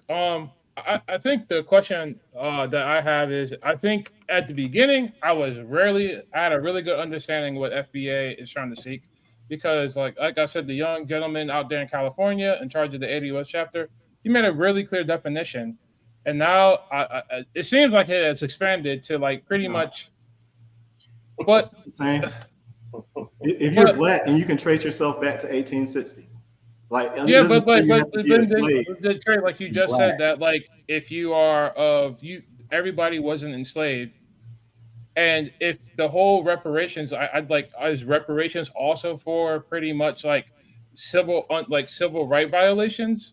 Is that a part of it too? It's for everything that was a part of it. Yeah, like. But then why is there a cutoff at 1860 if you were talking about Reconstruction and they're on like Jim Crow? Because that means you endured all of it. But then that And you doesn't were part apply of. to like people who just hey, like I was never enslaved and I was a part of. I got my family. I can trace my lineage back to like when my family got rejected for a home from redlining. Like, is that a part of the definition as well? Like, let me just interject real quick, because outside of slavery, you know, like for example, a couple examples, in the syphilis experiment in Tuskegee, for example, not a slave thing, but definitely a government mandated experiment targeting Black population in a harmful way, right? There's also government mandated sterilization documented throughout our history. And I'm talking about, this is the stuff that Hitler studied. Okay. Yeah. So the debt that America owes to certain populations, it does stretch beyond just who was enslaved, in my opinion. And this is like, again, this is why the conversation is difficult, but this is why the conversation must be had, because the institutions within America like have systematically attacked our communities in some unique ways. And if we aren't able to find like common ground to agree that, like, you know, that then that's going to just make it difficult to really get anything in return. But to in short, it's not just slavery. Like, outside of slavery, there are other government mandated attacks on our communities that have like bled into, you know, the 60s, 70s. I understand. I understand that, but like, there are times like I'm a big like nerd. I think everybody knows that. And I was watching a lot of videos, and there was like prominent people within the FBA ADOS movement like, no, we're not talking about all that other stuff. We're talking about reparations for American child slavery. And the reason why I bring that up, you brought up the Tuskegee experiments. Like, they paid like a $9 million settlement to the victims of that. And then like furthermore, like there's a lot of people where like, hey, like for instance, like Rosewood, like when they decimated that place, they also got reparations. So like, I think what is novel about reparations for slavery is because it's unique. Hey, we're getting reparations for our ancestors who are no longer here on their behalf. But America has paid out reparations to Black communities for individual atrocities that Not happen. America as a federal institution, Yes. maybe state and local. State and local does not represent the institution of America. Okay, I think I have a better understanding. Like, we're trying to roll in a federal accountability as well outside of, I guess, like local and state. So, Yeah, at the end of the day, weed is legal in some states, but federally speaking, they could come in and shut all that down at the federal level if they wanted to, right? Like, and that's the difference. It's like certain states have certain laws. Like, for example, Oregon, it was illegal for Black people to migrate to Oregon once slaves were freed. They said, nah, niggas, no, none of y'all allowed, right? Like, different states have different rules.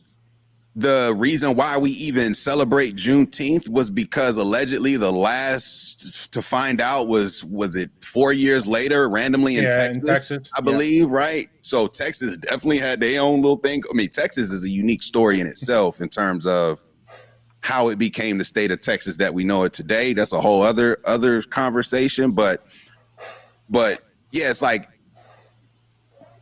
what we know as America, right? It started with 13 states or colonies, and then it expanded west. And as that expansion thrived, it thrived off the backs of what was established in those colonies. And so like, for me, as somebody who is really like in the heart of North Carolina, I really am big on, like, I feel like for reparations, what should be owed is I feel like we shouldn't have to pay any federal or state taxes. That's one thing. I feel like we shouldn't have to pay any federal or state taxes.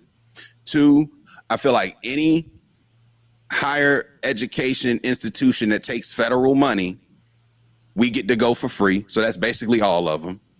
I feel like when it comes to healthcare, whether you're private, public, if you take quote unquote government issued insurance or whatever, we should be able to go for free.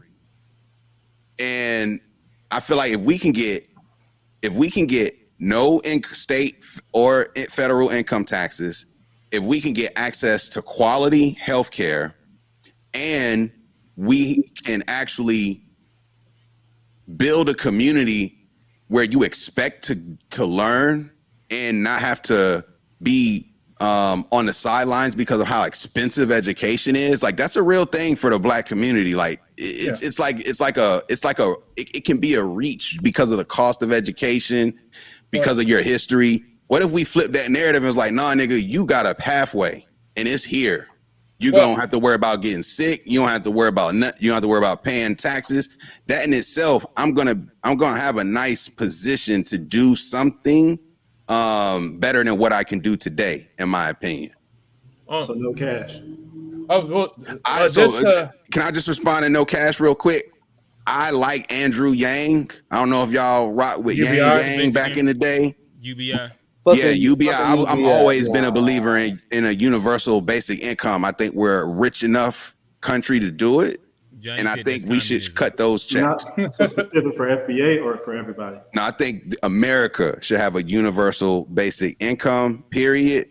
And the way that, like I said, that we get our reparations from government, I don't feel like our reparations don't have to be in a form of cash payments. Like, maybe we can figure out some other ways to monetize it.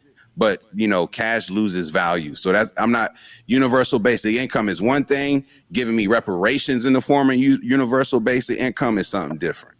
Johnny, hop in there real quick. Alex, I know you want to go. You're right after. Go ahead. No, honestly, I'm just listening. This is a great conversation. Oh, I thought you felt some way about UBI. My bad. Oh, I'm totally against UBI because I don't think cause I'm just against UBI, but I think it's a great conversation. I'm just listening. Okay, Alex. It's not reparations. I think one thing that I really want to take my part in introducing to the conversation is I think it's important to have a more inclusive conversation because for the simple reason of there are going to be negative ramifications to in the event that reparations is paid out. There are going to be negative ramifications. I just don't see that there is ever going to be a situation where people who look like us get pretty much compensated for the atrocities that happened to our ancestors, and not even our ancestors, like what happened currently today, and not have that be turned into what happened in Charleston with Dylan Roof and in the church. And the reason why I say that is I don't think anyone is going to make a distinction once they have the hatred, kind of festering inside of them to say hey, nah, not him. He's from Kenya, or nah, not him. He's from St. Kitts. I think we're all going to be looked at as a collective as Black people, and I think we need to make sure that we're addressing that part of the conversation. What does that look like? And also, in addition to that, I think another part of it is if we are relying on the American government to essentially make us whole with their, fiat currency, I think we need to take into account what happens to currency at a whim. For example, Venezuela, a very self-sufficient, sustaining state, had all the oil in the world. Immediately, overnight, oil ain't worth shit, and y'all don't got an economy no more. And then the next thing you see, you go in a grocery store, people can't even buy bread, milk, and so on and so forth. What makes us think that the minute they give us any amount of substantial amount of money, that money isn't going to go poof into flames? I think reparations is needed. I think reparations is important, but I think it's somewhat short-sighted to think that reparations is fiat currency. I kind of like G's approach where, hey, it's this and it's that, and you get this. But to me, that sounds a lot like democratic socialism, and I'm not opposed to that. But I think a lot of times what happens in these conversations is oh yeah, so what y'all want is democratic socialism? Yeah, but only for us. Well, in order to give this to y'all, we're gonna have to give this to everybody who's within, America. Now I want no more. I think that is pretty much what everyone in this country is kind of guilty of, Black, white, and in between. But that's all I got, fellas. Trey. So one thing about the 1860 census, it means that you didn't come here willingly. If you came to this racist country and you're Black on your own, then why would you be entitled for compensation? made the decision to come here. But for the people who aren't here willingly and they contributed to this country, got everything, they are owed a debt. And right now, the means of transfer right now is cash.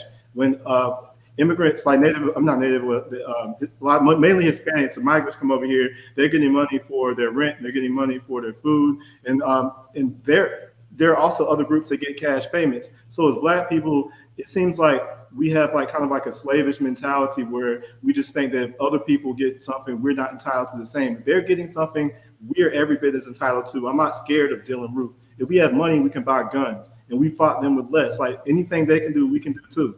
So I don't want to not get reparations because we're scared of what white supremacists would do to us like that. And if you have a mentality where you don't think we're going to get it, and you think then I mean, you're free to like. Why would you even be part of the conversation if you don't think it's going to happen anyway? Because no, it's not. It's not a matter of being afraid. I think it's something that needs to be addressed and talked about. Like, I'm not saying we gotta be afraid of the Dylan Roofs of the world or anything like that, but like, I think it needs to be said. I think that's why there doesn't need to be any like division amongst us, because the day this happens, because it will happen, the day this happens, like no one's going to make any distinctions because they don't do it now. And I think that's an important part of the conversation that gets left out. Like, no one looks at us any differently. I don't care where your grandma's from. Like, we're all Black at the end of the day. I know we're making this distinction in ethnogenesis because it's important for the conversation of like reparations, but in the grand scheme of how the hegemony pretty much works us against each other, and not just us, like even like poor white people who are pretty much in the same boat to some degree. I think we need to kind of be careful about how we bridge these gaps and mend these wounds that we're kind of in self-inflicting on ourselves. But that's all I had. Even if it slows down the reparations movement, you think that we should, like, as much as Black Americans have done for the diaspora, you think if there are people that came here willingly, we should adjust our movement to accommodate like other people that came here willingly? Because that's more of the thing where it's like, dang, man. I think that's the thing, Trey. Like, I think that is to some degree kind of like a straw man argument. Like, I don't think that anybody widely in the diaspora is against Black Americans getting reparations.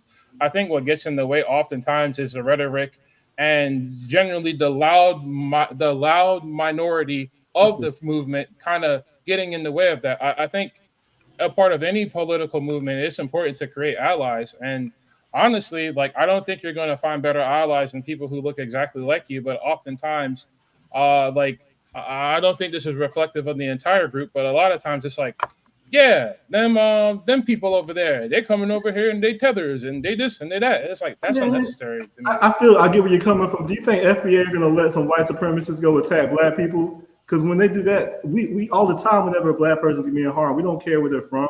If they're being treated unfairly, then we're going to stand up for them. Like, it doesn't matter. So if we get our reparations, we're gonna spend with the diaspora. We're gonna, But here's the thing about I'm happy to hear that, but yeah. But the thing about spending, this is why I say money, like to the point of money doesn't hold the same value over time. It can be manipulated. What we could give you a lump sum today and then take away your purchasing power tomorrow.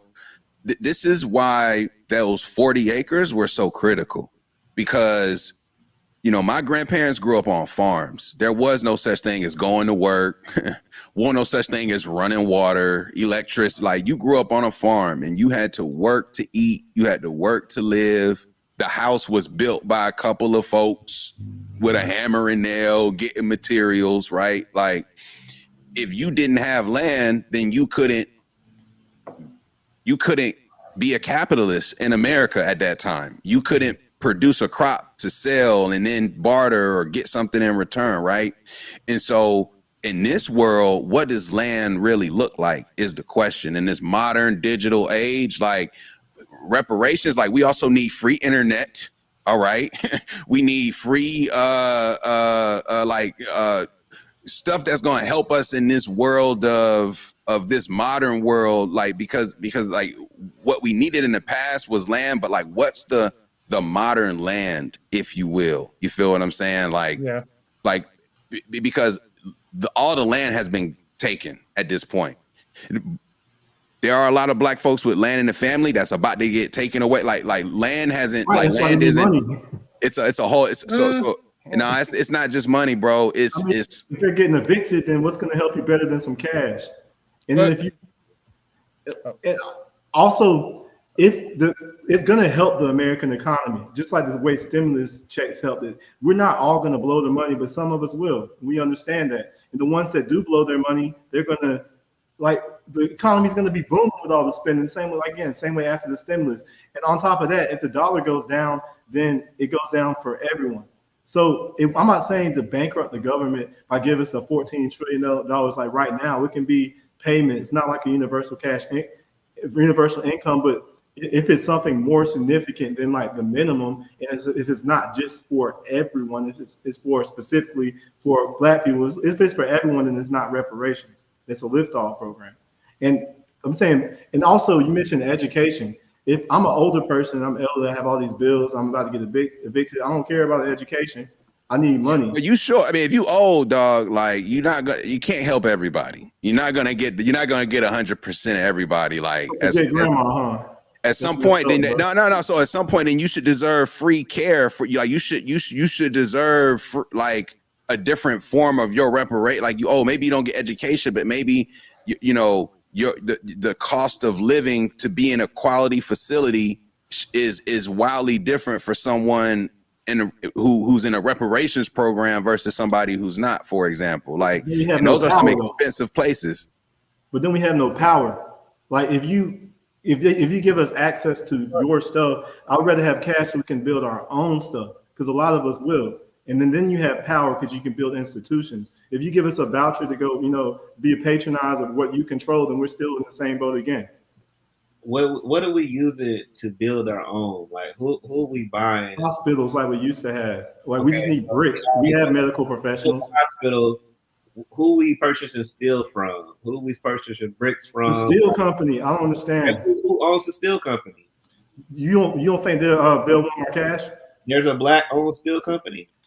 We can build industries, bro. Money is, you talk about the economy is going to be booming. Whose economy though? Like, bro, they hate us because they're Black, but they victimize us because we're poor. They can't. If we have money, they can't victimize us. We're poor because we don't own anything. Like what's the more important commodity than land? Because like people go to war. You want to go on a reservation? Will they put you on a reservation? That's not reparations. The more important thing than money or land is sovereignty, and I like to kind of like my word, Alex. The kind of like circle back to Q's original question, like why is Pan-African important? Like I think just getting cash alone is pretty much just going to exacerbate the problem that already exists. Not against it, but like if you really think about this as logical conclusion, you're asking money from your oppressors to essentially infuse it back into their economy to essentially help them again. So at the end of the day, I think that's why Pan-Africanism is important, because if we look at what happened to like the victims of the Holocaust, I don't want to say the name because I don't want to mess up y'all monetization. I think Trey called them small hats or something like that. But like just from a humanist University perspective, of Miami. From a universal, humanist perspective, like they didn't just get. I mean, to this day, Germany is still paying them, but they also have their own homeland. But like that's you what already I'm saying. said it though. They're getting paid though. So if we're not getting paid, then but, it's not. But like that's what I'm saying. That like, land more important. But that's what I'm saying. You can buy land with cash. But like not necessarily. That's why I'm saying the Pan-African part is important, because money without a sovereign place to set up your own identity outside of this infrastructure and system, it's kind of a wasted opportunity. This is why the devil is so important. This is why the devil is so important, and why all of us just need to locate in the South. And if we all move to the South, we can take over one of these sovereign states and make it our own. We can do that. Like I think that's Israel. I get it. I don't know that's. Let me hop in really quickly. I think that if we're looking at like end goal solutions, somebody just said it was a question that I had and I want to kind of ask, or it was going to be a wrap up question, but I guess we kind of like have led into it. And Tara's on stage. No, the answer is no. There is no consensus to what reparations should be. That's why we kind of like debating it right now. But someone said Israel, and to me, when I was thinking about like the idea of Pan-Africanism, and what the end result of that would end up being? Would it end up being a sovereign state, i.e., like how the Jews from Europe and all over the world came together, and whether you want to call it like the Zionist movement, XYZ, to make Israel to where they had their own safe space, quote unquote, to where they felt that that was theirs. Is that the end goal of like the Pan-African movement? They have Liberia, which we don't even talk about. Black folks love to talk about colonization and displacement, but Liberia is what you're talking about, in my opinion. That's like what you just said. Like, we had it, okay, and you can see what Liberia is today, respectfully. So that's not the end goal of like the Pan-African thing, is to have all black people in a sovereign space in which Can I interject? Can I interject? On that Liberia point is Israel has America financing them still. America created Liberia and kind of left it. It's financing Israel, still sending them money, still are uplifting them to be a functional country above. Who would help us if we were sovereign outside of the United States? I guess it's we're still the Pan-Africans. from. Pan-Africans That's why would be the only Pan-Africanism is important. Hey, can I interject? Yeah, let Johnny talk. My bad. Yeah. I think there's a distinct difference if we're talking about like Liberia and like here, because like this is the land that's owed to us. You know, like our like we got blood, sweat, and tears on this land. Like we could go to another country and get in a place of land, but like I think the American South, if we talk about South Carolina, Georgia, specifically like Charleston and like places like New Orleans, that's like where we came into this country. We should have sovereignty in those lands. And I'm glad y'all brought it up as far as this sovereignty thing. That's the one thing I've always been preaching. I think that's the difference between some of the Caribbean slaves and the slaves other places is we don't have our sovereignty. And until we get that, until they repay us in some form of reparations, our sovereignty, we can't come and have an equal conversation with the rest of the Africans who have their sovereignty. And I think, to me, that's very important when we talk about reparations or even have these conversations, because I feel like Black Americans have been like it are the child left behind, where a lot of people, a lot of other Africans, they are getting their reparations already. If you look at Africa, they're taking the land back from the colonizers. It's a big movement over there in Africa, but over here in America, they not wanting to give us nothing. And I guess that's my only point.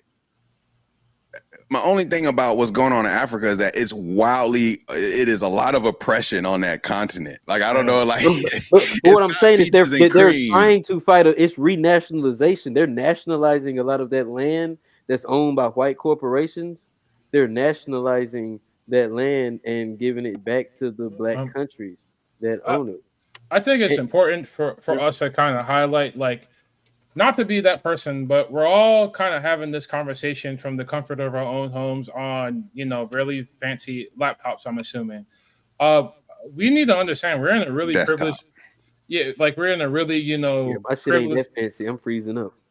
But like what I'm saying is, like, we're in really privileged positions and we're kind of like poo-pooing at the developing world. But like the reason why we're able to live the way we're living is because someone has to suffer. So I don't think it's really fair to like, oh, this, that. But like we kind of, we as people who live in this country kind of benefit from the oppression and pretty much the exploitation of brown people all around the world who look like us, who don't live here. So I think it's kind of somewhat short-sighted to think that like through some sheer force of will that we are where we are in this continent, because, and that's including Canada, that's including the brothers who migrate to Mexico once they had enough of here, and then people live here. Like it really is kind of a privileged position to just think that like, oh no, like y'all need to fix your own shit. Like we're kind of fucking up this shit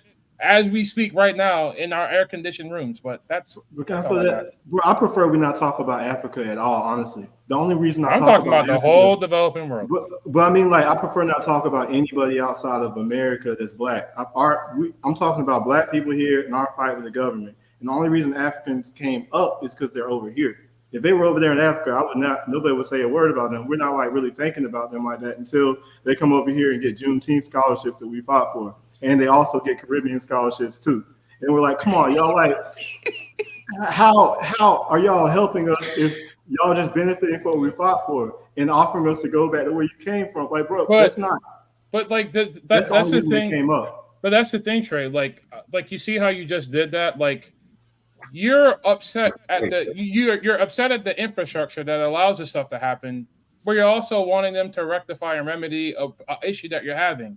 Like if a black person from the continent of Africa or from the Caribbean or anywhere that is outside of the jurisdiction that is FBA approved get something, you're upset that they get it, and the people that give it to them are the same people that you're demanding reparations from. So No, like it's that's the what HBCUs, bro.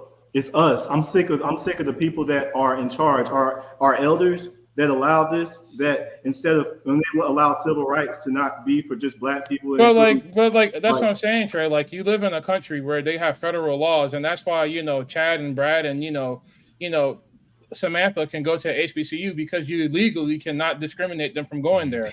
So like you're getting upset at people following the law. I'm not upset with them, bro. You may. I think it's a Trey, just to mischaracterization make of sure, what I'm saying. Trey, you're not fucking with the HBCUs either. I wouldn't say I'm not. I would say I'm not messing with the FBCUs, but I do. I wouldn't. They're also not the mecca that people make it seem to be. Like there's a lot of. Oh man. Like Kamala Harris went to an HBCU and she pledged. And what has she done for black people? That's a one exception, but bro, like there's a lot of people. Like what is right now? It's just a lot of dancing.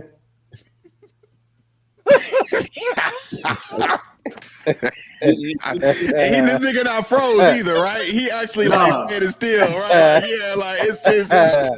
Listen, you talking about the exceptions. I'm not no Kamala Harris fan either, but she's also. But you're also speaking ill about immigrations and black people and saying that we love criminals and stuff like that too.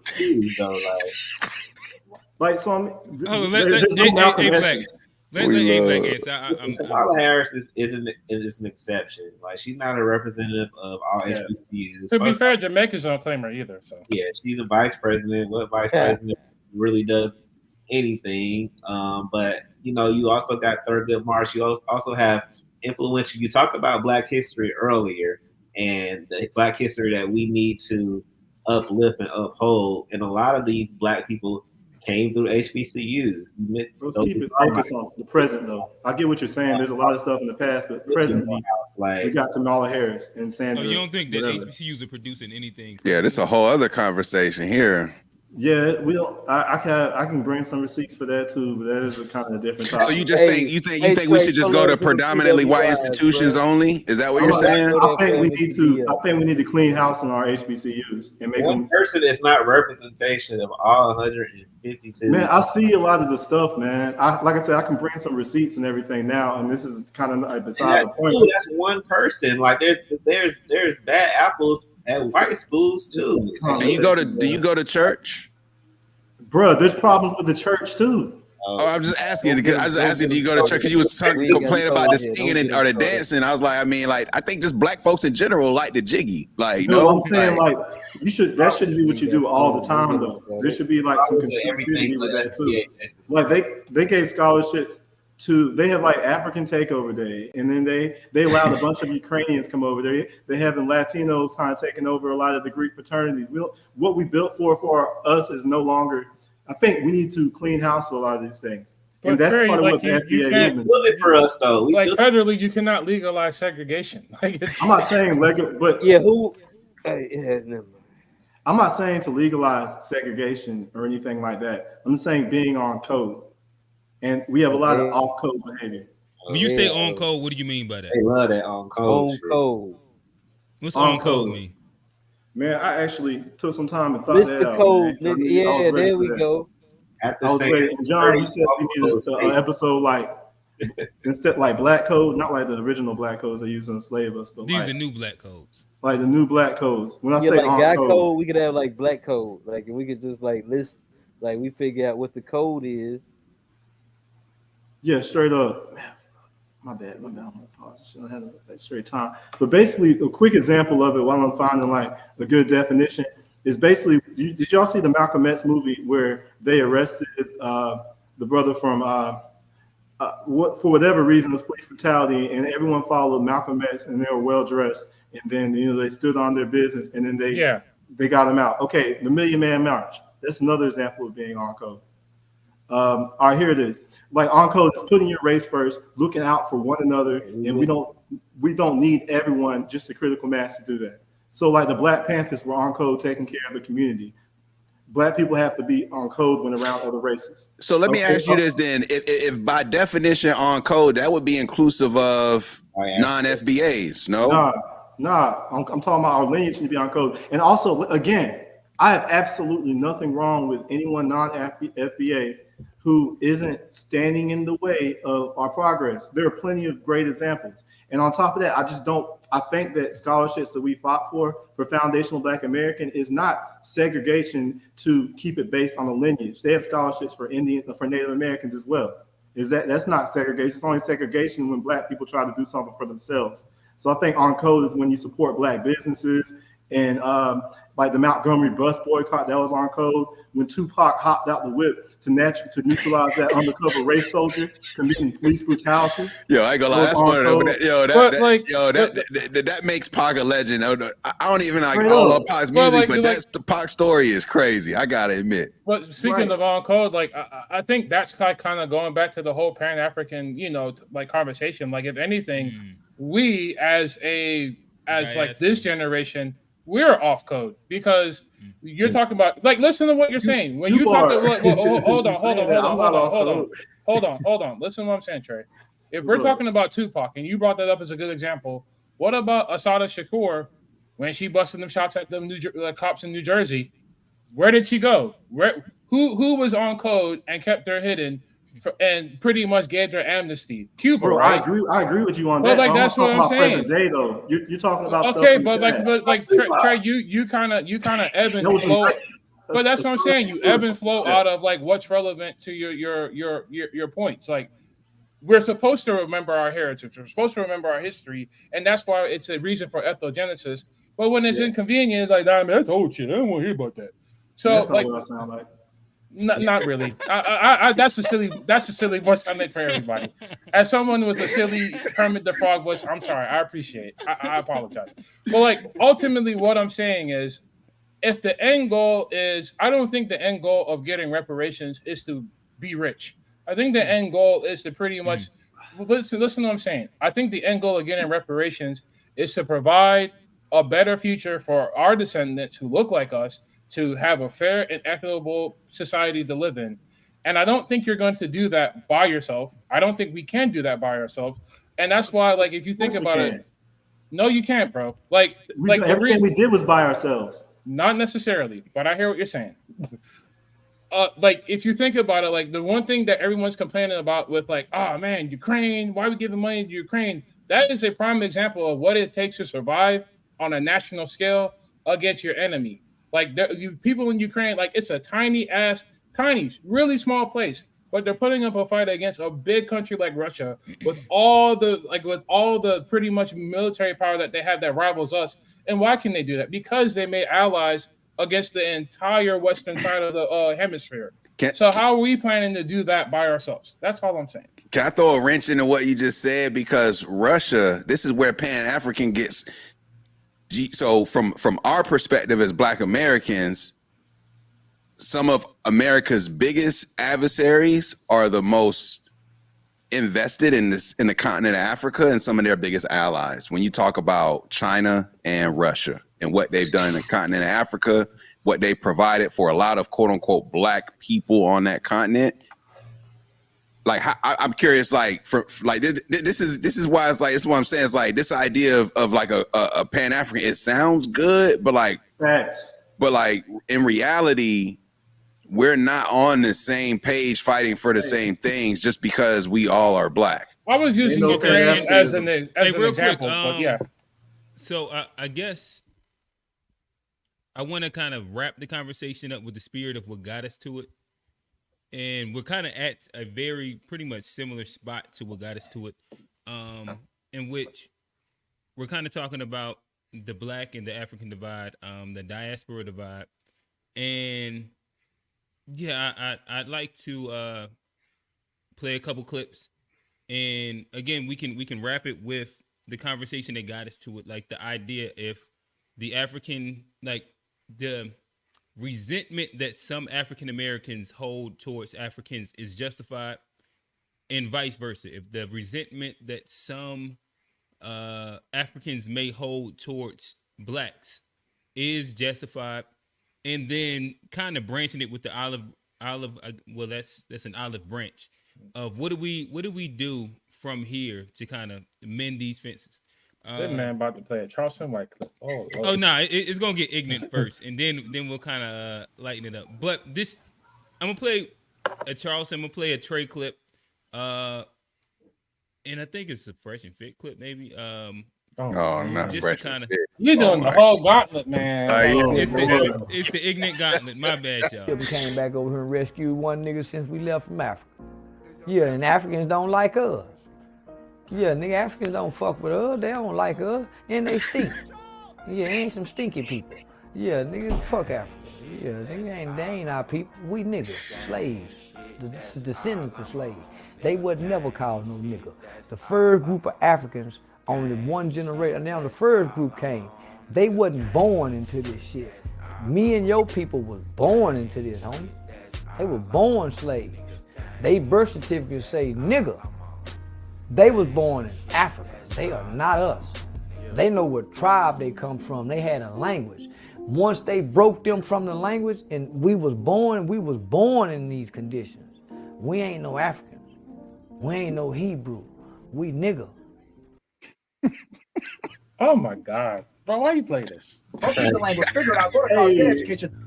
Hey, like you Why said, are black Candace Africans, Owens. right, from Africa, doing way better than African Americans? The experience of an African immigrant in the United States is way different than the experience of an African American. This They're is two the white man totally. speaking If you're an African immigrant, you might as well be white or European. Oh yeah, that's Yes. What are you talking about? Just what part of that do you understand? If you're an African immigrant coming to the United States, your outcomes in life, the places that you live, the education you have, you're more on par with an upper class white person than you are with a person who's a So you're saying descendant the of slaves. biggest difference is the mindset. It's not the No, it's not circumstances, the not the mindset. environment. It's the families that you come from. Somebody that comes from a family that's driven enough to get their children or themselves to move to the United States from Africa, this is a highly driven family. This is a lot different than somebody whose great-grandparents weren't allowed to buy a house Highly in the driven? city because they were redlined out by a bank in the United States. Explain to me how immigrants come here, don't speak the language. All right, we got one last one.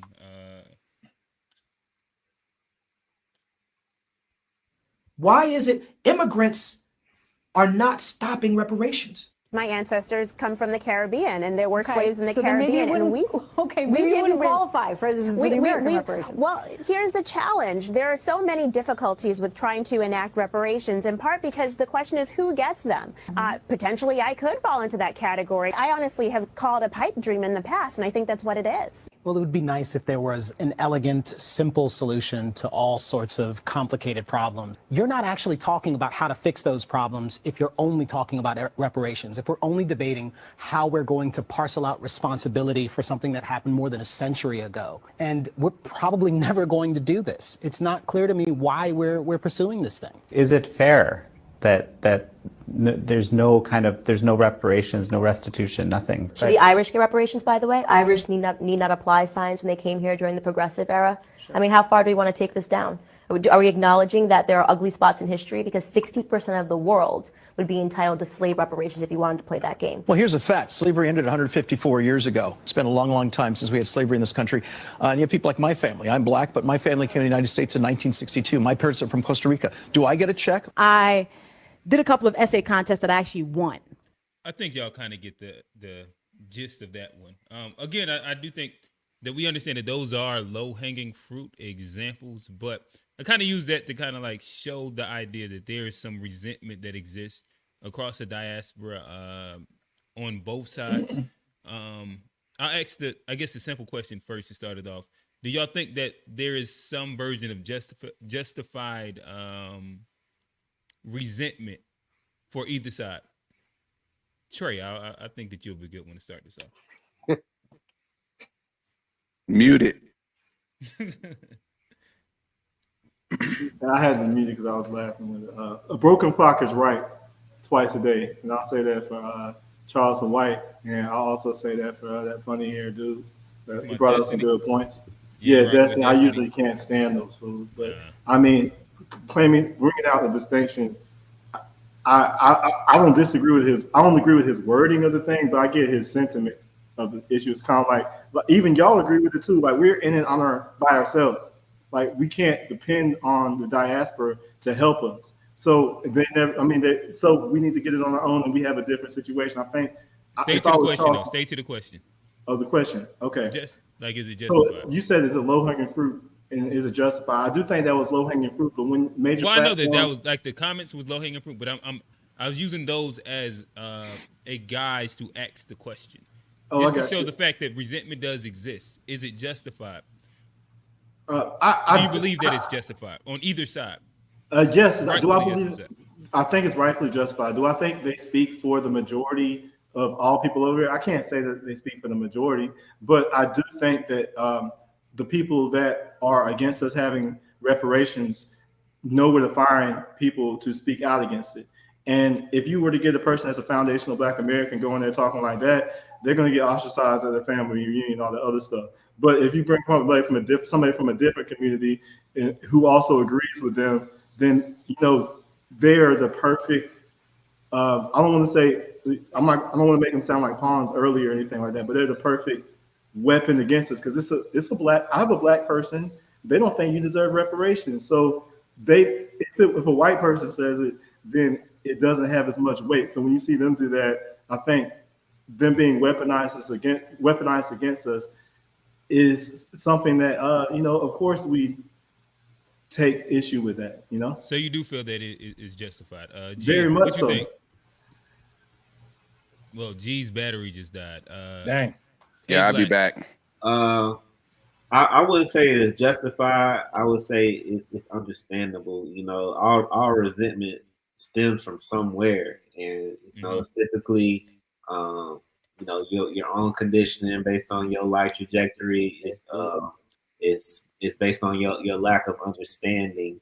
Like I know for definitely for sure when it comes to Black reparations, I don't really want to hear from Africans. I don't want to hear from Costa Ricans. I don't want to hear from them when it comes from us. But I also am not going to exclude any relations with them because of it. But I would like them to respect our experience like I would respect theirs. I'm not going to go to South Africa and talk about apartheid. I'm not going to go to their different areas and tell them how they should feel about their experience. But I can respect it and I can build relations and see how can we connect, how can we help each other in that instance. When it comes to Africa, I don't think G's gone, but Africa is not a utopia. And when I speak on it, I don't want to speak as if all right, Africa is this utopia. Africa is this heaven that we should all run to. What I think is a great place to build relations. Huge. It's a continent. So some countries, they are corrupt leaders that have been influenced by CIAA, that are still controlled and conditioned by colonialistic and capitalistic powers and whatnot. Not CIAA. I meant CIA. That's CIAA. I think you was doing that for YouTube. I thought you were talking a shot at the HBCUs. My bad. But what I'm saying is I understand it's not no utopia. It's not a utopia for people of color anywhere on Earth. Unfortunately, what I feel is our best chance at progression. It's either you are screaming in somebody's house, or you got your own house to scream in, and that got its problems too. But at least it's yours. At least you own it. At least you got more of a fighting chance. Which I feel when I go out there, So like I say, the resentment, it goes back to that misunderstanding with each other. When it comes to talking heads, I'm always weary because you don't know whose pocket people are in with when it comes to what agenda that they're pushing. So you might be paid or swayed to speak a certain way. When it comes to like the Charleston Whites of the world, in his perspective, he is a nigga. I don't consider myself there. I kind of get his sentiments, but I don't limit myself to chattel slavery. I accept that I'm a descendant from it because I can trace it to it, but I also can trace beyond it as well. So it's like I feel like we need to open our mind on the whole thing and get more understanding. So it's not that resentment. Stop taking perspectives from one or two Africans on TV or people that we met in person. Have more conversations because I think in my experience, the more you talk to, the more you realize it's more people that's for us than against us. It's ignorance on each side, but the more you talk, people come away with, damn, I didn't know that. I've had so many conversations in Senegal and Ghana in Nairobi with people, and we left like, damn, I didn't know y'all went through that. Damn, I know y'all experienced that. They only showed us this, I thought y'all was all Rick Ross, and I thought y'all was all this, so, and vice versa on this side. People have limited knowledge on what they get from Africans. Oh, I had an African who was my nurse, and she was uppity and she thought she was better. Like, and now they are viewing the whole continent based on these limited experiences. So like that resentment comes in through lack of understanding, just like resentment in any faction of our life. It's a lack of understanding and it's hurt. That people project. So I guess I'll throw to Johnny. So with the maybe you feel Hey, like can you repeat the question? I got you. Do you believe that the resentment that exists between Black Americans and Africans is justified? And I'll one up it, kind of almost a piggy to what A Black just said. And do you believe that it's based off of hurt? Is it justified? And do you believe it's based off of hurt on either side? I'm gonna start with the first one. Okay. I think it's definitely like justified. I mean, it's a misunderstanding. Like we just sat here and talked 2 hours about how we all kind of want the same things for Black people, but how we don't understand each other and we talking past each other. If you go back to, the To Be Fair show on Sunday, you can see how people are able to talk past each other. I feel like this is one of those instances where we all want the same thing. We all own we ain't Needs and on wants. here for like no like bullshit real because we don't have passion for it. So like we all kind of want the same thing for our people, but it's a misunderstanding. You can even go like if we talk about how diverse the continent of Africa is, but then we come over here to America and we just get the label as African American. That's definitely designed to create differences and schisms because if you know how diverse the continent of Africa is, if you just lump all these people together, of course there's going to be differences. Of course we're going to have different ways we look at each other. So I think like it's definitely understandable if we talking about like how we've came to this like intersection of we talking about FBA versus Pan-Africanism and like or any like it's definitely understandable because white supremacy and colonialism is the same beast. It's just under different names. So of course it's understandable. We just have to understand And is it based as, off hurt? for Black Americans it is. That's why because like we haven't had those victories. I feel like Black Americans like the Haitians, France left Haiti and they gave them their country. The minute it's a bunch of some of those Jamaica, And then Toussaint, decimated it. the Maroons, they left that land and they was able to take it over. So as far as like the Black Americans, we didn't have that liberation, but we're still And living under our oppressors.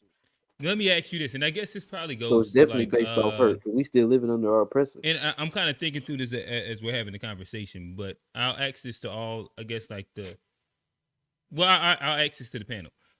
So when like statistics that are quoted often is like, say Nigerians are one of like per capita like the more wealthiest groups of immigrants that come into the country. and that's often thrown in the face of Black Americans, almost to speak to like the idea that y'all can't get it right, even these Africans can get it right. Does that ever make you feel any kind of way? Well, I think you have to It's look a into policy in there. yeah, you have to look into the context and the policies that are behind that. Like, if you are pretty much like, because like I had some friends who kind of were in the same similar program where, like, you have to think about it, like these are the top folks from Ghana, like they're not, or from Nigeria. Like, I want to dispel the notion that like this is just droves of people and they just pick them out of a bunch. Like, they pretty much like had to like fight the Kumite over there and then get over here. And then they have policies, like pretty much diplomatic policies where like, hey, for exchange of this, we'll have y'all go to Texas A&M or Texas University to get a doctorate's degree. And I think like, I don't know like how we are going to fault like a country for having, hey, like diplomatic relations from one state to another state, because no one does this for like when Asian folks come over here and they have the same arrangements that way. So I think it's not fair that, you know, Black people get compared to that, you know, arrangement, because of course, like if the majority of the people that get sent over here are the best of the best, top rated, graduated, like, you know, cum laude and all that stuff, like that's not the experience. Like, it kind of goes back to the conversation I had with Rel that one time where, hey, like we can't depend on exceptionalism to save the Black community. We kind of have to build something for the lowest common denominator so folks can kind of move and like, you know, one tide raises all ships, that kind of thing. Nice. I don't know, whoever wants to kind of hop in. I'll jump in because I think that like the piggyback here is so. And I do want to hear you answer the questions as well. All right, bet. Just want to emphasize that like getting to America from one of these nations is not easy. Yeah. It's not easy. I've actually taken the consular class to adjudicate visas when my wife was in the foreign service, and I know for a fact how hard it is to try and get a green card when you are like from one of these countries and you're looking for a way out. And if you don't have resources, like he just mentioned, it is very difficult to get over here. And I think that's why we see these outliers of, especially from some of these nations that we're talking about. Oftentimes these immigrants will come over, they'll cash out everything that they have at home to seemingly give their next generation a better opportunity here. But back home, they were doctors. But then over here, they live in an apartment. Back home, they had land with multiple homes. And then over here, they're living, you know, very modestly. And so I do feel like that does play a big part. But in terms of is it hurt and is it justified? Were those the questions? Yeah. I think it's because of the propaganda. Ultimately, it's not because we're hurt. It's because of how we are portrayed outside of the United States through media and propaganda. And likewise, like we grew up watching TV, we have a certain vision of Black people who grow up in these developing nations too. And I have to just say, when I look at my life experiences, when I've been in my lowest of moments where I fell victim because I trusted someone, it was someone who looked like me. Now, when I look at opportunities, and this is crazy, it's like when I look at just who's helped me open a door here or there to take advantage of an opportunity, these people have never looked like me. And I don't know why this is the case. I went to HBCU. I've worked at Black businesses. Trust me, I don't I don't bunny hop. I don't do none of that stuff. Like, but the reality is that opportunities like were not given or not even, I want to say given opportunities. I could not take advantage of opportunities in ways in certain spaces that I've been able to in others. And I don't know why. So I guess, because I guess I'm kind of gray on like, can you circle that back into it? I think that's an interesting point. I'm trying to see how like that So when we talk about like trusting people or like just doing stuff because somebody's Black, like I think we also need to Does that lead to like so? Is that like a harbored resentment? But would that like be basically towards black people? So when we talk about why it's so difficult to trust people, I think in our community, like we get betrayed. Like for whatever reason, we can't hold it down. I don't know if it's a on code, but like for whatever reason, when I gotta get a lawyer, I trusted a nigga I shouldn't have trusted. That's why I put this right here. You see what I'm saying? Like if I gotta get a lawyer, it was because I trusted a nigga I should have trusted. And I've just found things difficult in my community to build because it's always somebody closest to you to tear down the operation. It's in all the stories through history, all the organizations, Black Panther, Marcus Garvey, you name it. It's somebody on the inside is how things get taken down. So that makes me very paranoid to trust people. It's just from a pro-Black Pan-African thing is like, yeah, I want to be this way, but the reality is these like it'd be the people closest to you that will take you down. Point blank, period. Gotcha. Trey, is it on code for G to get a white lawyer?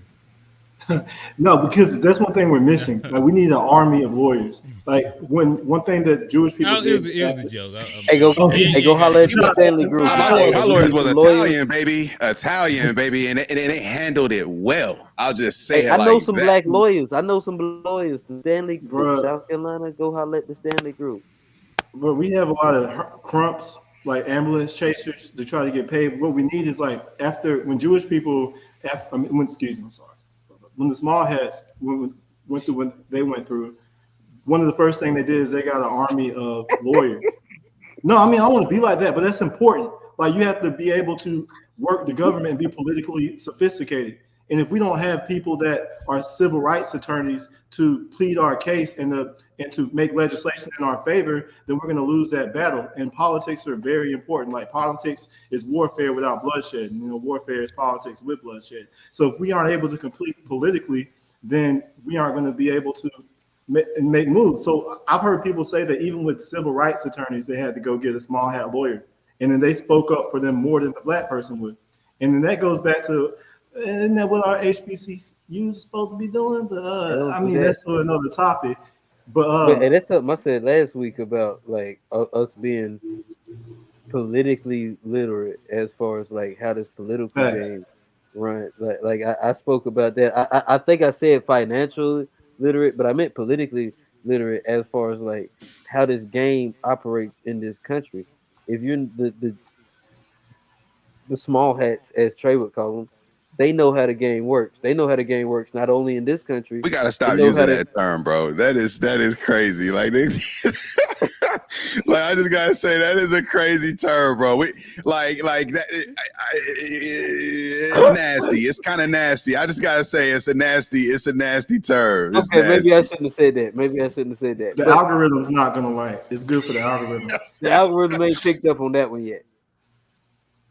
I just know it's nasty. I just gotta say it's nasty. Well, that's what they get for Hey, Black, you look like you got something to say. Allow me to say, what was the original question? Because I feel like I might have gotten. Yeah, we've diverted multiple times. The original question was, it's cool.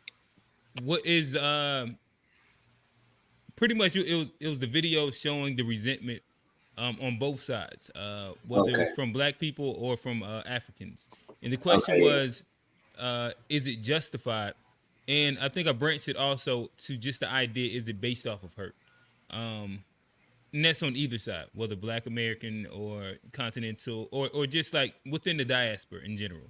And I guess also if I was building it, me asking the idea of the comparison to like the succeeding immigrant groups that come in.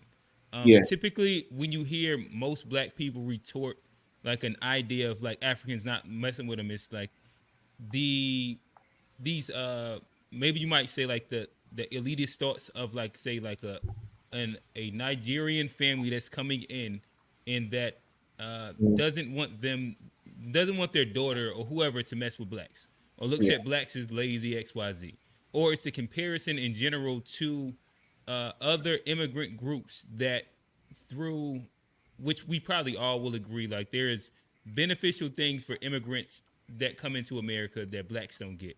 But the comparison in itself is what it seems to me that a lot of blacks end up having and harboring resentment towards. Um, all of that.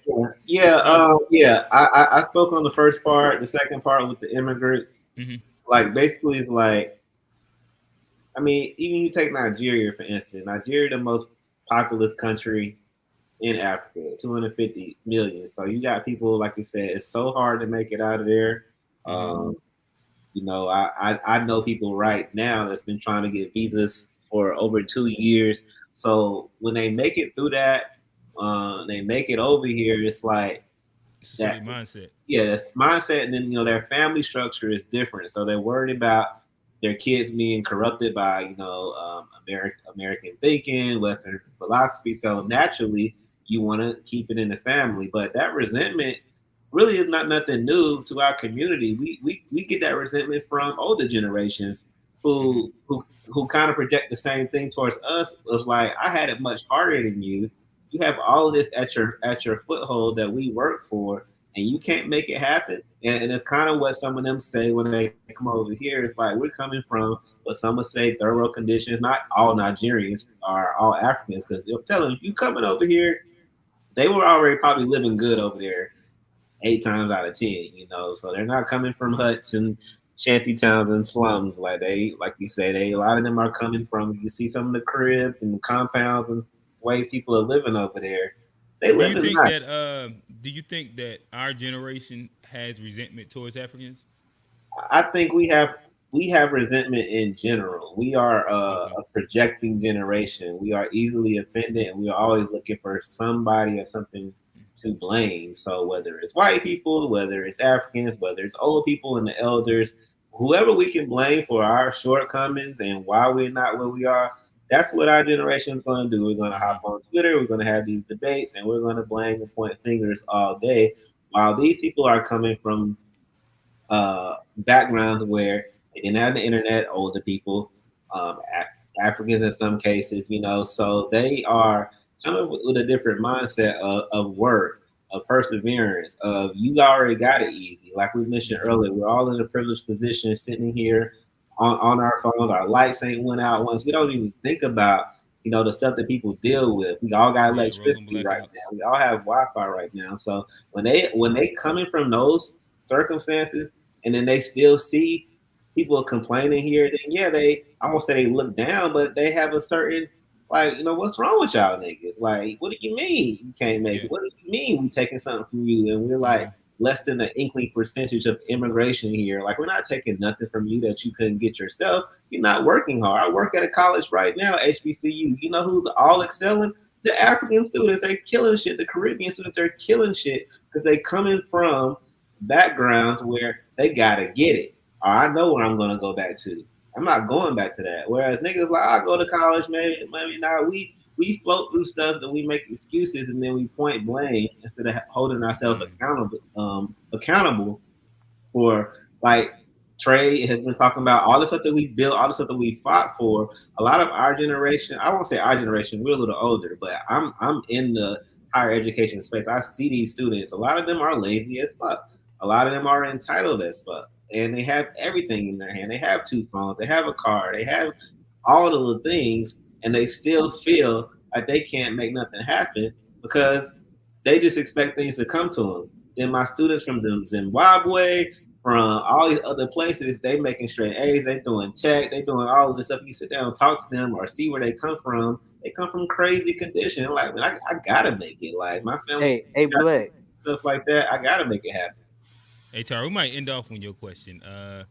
Hey, can I ask him a question real quick? Yeah. Before that, I want let's finish this question off with Alex, and then remember your question. Alex has an Black, he I'm has gonna an come answer. back to you. I'm gonna come back to you, Black. I got a question. But yeah, so I guess I'll kind of like cater it a little bit more closely to you, Alex. So as a descendant of a West Indies like family, yeah. Do you hear resentment, and do you feel, if you do you feel it's justified, or like if you don't, then you can explain through that.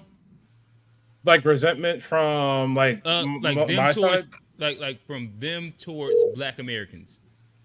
I think this conversation can really vary from person to person. I like I said, like I wouldn't want to hold the entire group accountable for the very loud vocal minority. And like the clip that you showed with like it was like it was kind of embarrassing to kind of see like Caribbean American, Jamaican, Kenyan saying all this crazy stuff about reparations. But like I think we as a group of people need to be careful about propaganda because like you could just as easily got a clip compilation of Ben Carson, Herman Cain, Condoleezza Rice, Tim Scott, like all of them saying the same exact thing. Republican in North Carolina he wilding right now. Yeah, but like you could get the same compilation of them saying the same exact things, and what does that mean now? Should we all kind of like band together and hey, Black conservatives, y'all crazy? Like you don't get to sit at the table to talk about what we're talking about. No one does that. Like no one does that. No one says that. Like hey, like you can say whatever you want to say whenever you're a Black American with no, I guess, direct immediate ties to the continent or the Caribbean, but whenever you're I don't know, like someone with more immediate ancestry in the West Indies like me. There they go again. There they go again, hating on us. Like I think that needs to kind of be. I think we need to be aware of how propaganda works and why are they saying. Why are they trying to pit us against each other? And to kind of go to Charleston White, what we were saying, like we don't speak African. That's not true. We all speak African. We speak African and like our speech patterns, the way all of us talk here, like that is a tie over from how we used to speak in Africa. There are certain groups of the Caribbean community where they like there's words that we say that are pretty much like tied back to how they used to say like in the Ashanti tribe and Ghana and Nigeria. And fast forward to like in America, you got Geechees, you got Gullah, you got Creole. You got all these groups of Black people that have held on to their African traditions and maintain it. So, like, I don't think it's accurate to say that Africans, like African Americans or FBAs or any of that, like, there is no influence from our past. And I think that's kind of the bittersweet thing. Like, we don't have any real tangible connections to our ancestry all the way back then. But that's a beautiful thing. We can create something new in this new world that we all can thrive and build on. And I really hate that a lot of the time these conversations kind of descend into like anecdotes of like, well, when I was in the 5th grade, they called me this. And, when I was trying to get a job, a brother said this to me. Like, I think we need to get past that and kind of figure out how we're going to move together. Because a lot of, this is my last point, but a lot of what I hear from Trey and a lot of what I hear from FBA and ADOS people, like, they just want to be supported.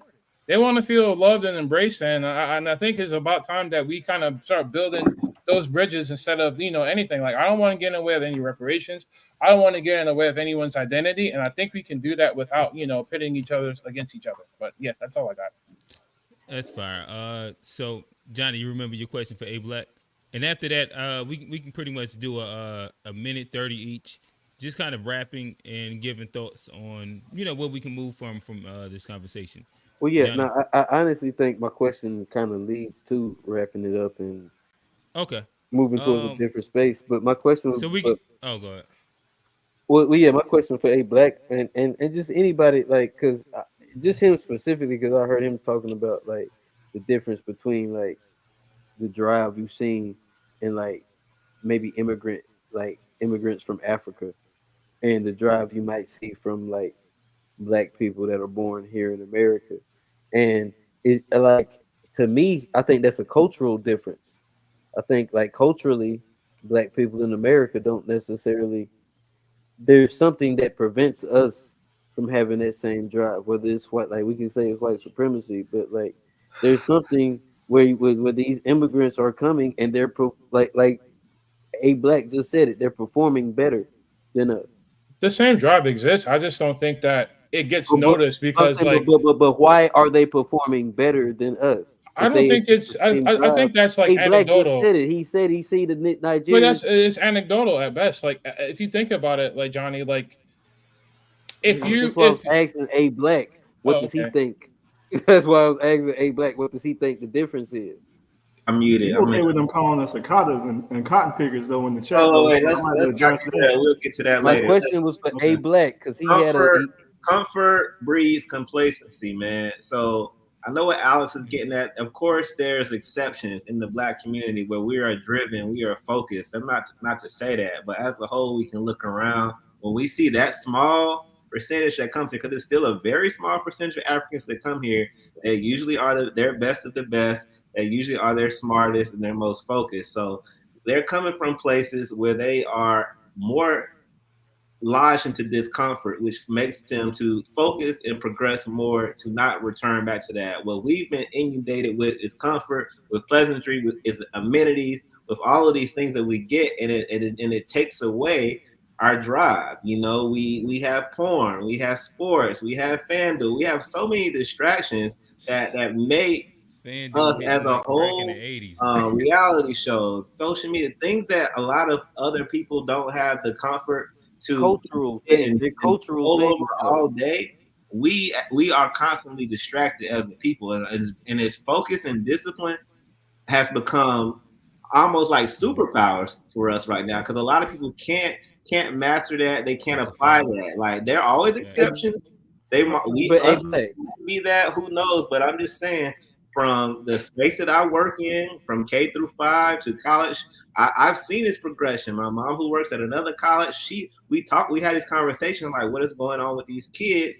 They are lazy. They aren't driven. A They are Black, corners with everything, and they are being outperformed I got by one people more. And that are I'm coming from outside. And my answer to that is just comfort. But that comfort comes culturally, right? That's a cultural thing. Like it comes from Black American. It's not Nigerian culture. It's not Johnny, culture that comes from the Caribbeans. It's a Black no, American it's culture that let creates that me comfort. Am I right or let am me I just wrong? let me just go ahead and eliminate this all. Like, I think A Black he gets to see it from a very he sees the end result. Like, you came over here, you're in college now, but like as someone who grew up in a predominantly Black island like the Virgin Islands, which is an American territory, I'm telling you, like like y'all don't get to see the knuckleheads who get to stay back and like, hey man, I'm cool, shit, I'm happy. Like no one gets to see, no one gets to see the knuckleheads who never leave. No one gets to see the knuckleheads who just stay down there. So I thought we were talking about the immigrants and like no, but that's what I'm saying. Like to Johnny's point, like it's not a culture thing. Like you are literally seeing the exception, and then what I Right. was trying to tell you, like there are exceptions in who are born, raised, and homegrown right in your backyard who live here, but no one gets they don't get recognition because honestly, I hate to say it, like in a sea of Black people, like no one's like, oh, that's Johnny. No, it's like, oh, that's Sambuba food, like with the weird accent. Oh, that's what's his name? That's Neville with the Jamaican accent. Look at him doing his classwork. But when you're Black and you're here and you're doing what you're supposed to do, I hate to say it, people are kind of like, all right, move along. All right, you know, like it's just a part of like that's what I'm saying. Like we cannot depend on exceptionalism because exceptionalism isn't going to save a group of people. It's going to save you. It can save me. But like when you see like I think that's why it's really important for us to kind of get away from this, you know. But yeah. Hey Alex, I just asked the question. My bad. Appreciate it, man. Hey Black, I had one more point. Like, and I think it's important to kind of in the grand scheme of like supremacy and global white supremacy, you have to allow for the top 10% to leave because I don't think anybody wants to contend with the issues of not letting, and that goes everywhere. Here, someone in Ghana, someone in Haiti, like if you let them people stay back there and you don't give them an out, you know what those people tend to do? They turn into your next Malcolm X. They turn into your next, Medgar Evans. They turn into your next Assata Shakur. So you have to let those people out. So I think that's why Pan-Africanism is important because there's always that release valve for like, nah, these goddamn Nigerians getting a little bit too smart. And the next thing you know, they're going to turn into somebody that's going to be a problem that we have to contend with. And the same thing with the ADOS and FBA community. I think they will put all these trinkets in our face and want to like, yeah, I'd rather you be a doctor. I'd rather you be a software developer at my company then be the next revolutionary. So that's all I had to say. More shit, Alex. I fuck with it. I fuck No, with that, that. that was a good wrap up. Trey, I guess I'll toss to you first for the wrap up. Minute 30. All right, bet. So there are plenty of black entrepreneurs and black blue collar workers that you may not see. Hey, black. So if you're just talking about the people in the colleges, there are plenty of black people that don't go to college that are also very successful. And I also ask when people talk about the success of immigrants, like why that doesn't necessarily translate where they came from to where they had to flee. Because if they were so much like better than us and more driven, then you would think that they would be able to build that up. And also, as far as Pan-Africanism goes, isn't it bad for Nigeria if their best and brightest leave instead of staying there to work the hospitals there and help the people there and build it up? The same's happening here too. It's not really happening here. We're not really flocking It is out. happening here. Black Americans are not really flocking out. China, the Yes, best they and are. brightest of Chinese people leave. The tech The best community, and yes, brightest they of, are. Like any they're going to country. Italy, they're going to Portugal, they're going to England, they're going to Canada. Like, yes, like if you the people if that you- are so traveling many are the lawyers best here and brightest of and us. engineers. I know so Yes. many over here, and they have no desire to go to Africa. Over there, the reason a lot of them get that degree is because they want to leave. That's their thought. I had a video I was going to play where they had an interview with a line of doctors, and every single doctor said they wanted to go abroad to the West because they have better pay there, and they also have they say they have more opportunities. So if everyone's leaving to find better opportunities instead of build better opportunities, then the next man doesn't have an opportunity. And so I think it's Pan-Africanism needs. Take a gun in there. I'm But following. Trey, this you shit. you need to look at it in its proper context. Like we don't live in this fantasy world where America only get American job. Like you live in a global capitalism economy. You, me, the white person up the street, the Chinese guy down the street, you're all competing for the same global jobs. With AI, with the advent of all this technology, I would be surprised if my son and my daughter get jobs in America. They're probably going to have to go abroad somewhere. That's the way things are going. I feel like you're kind of gaslighting, bro. Because I've never. Let me hop in. Trey, you got like 30 seconds left. I know they Oh derailed man, you. So come on, you can't table some of my time from that. That's why I said they derailed Hey, bro, you. we So at 2:45, man. We get 3 hours. Yeah. Oh shit! All right. My bad. I'm gonna just wrap it up real quick. Yeah. A little bit of gaslighting as far as saying that black people are really going out of the way to seek other places. I know a lot of black people. Most of the people I went to school with, I can't tell you one person I went to school with that has a degree that's trying to move abroad. So you may know a few, and there's always an exception to a rule, but that doesn't count. And just to real quick close it out, I think I do want Pan-Africanism to work. But I think in order for that to happen, we would need for the people in Africa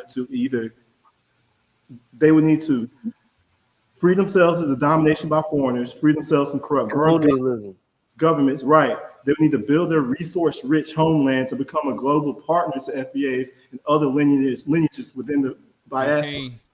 Pan-Africanism needs to be apparent in the motherland as much as it's been apparent in America for FBAs to benefit at all from that. Pan-Africanism cannot only be in America. Otherwise, there's no such thing as Pan-Africanism. Got you. Alex, you got a minute 30 on the clock. I guess to close out, I guess like my perspective that kind of really didn't get represented tonight. I'm more of a humanist. I'm more of a, hey, like we all in this together by class. And I think they kind of divide us by race. And I think this conversation kind of highlights they divide us by race and then by ethnicity even further.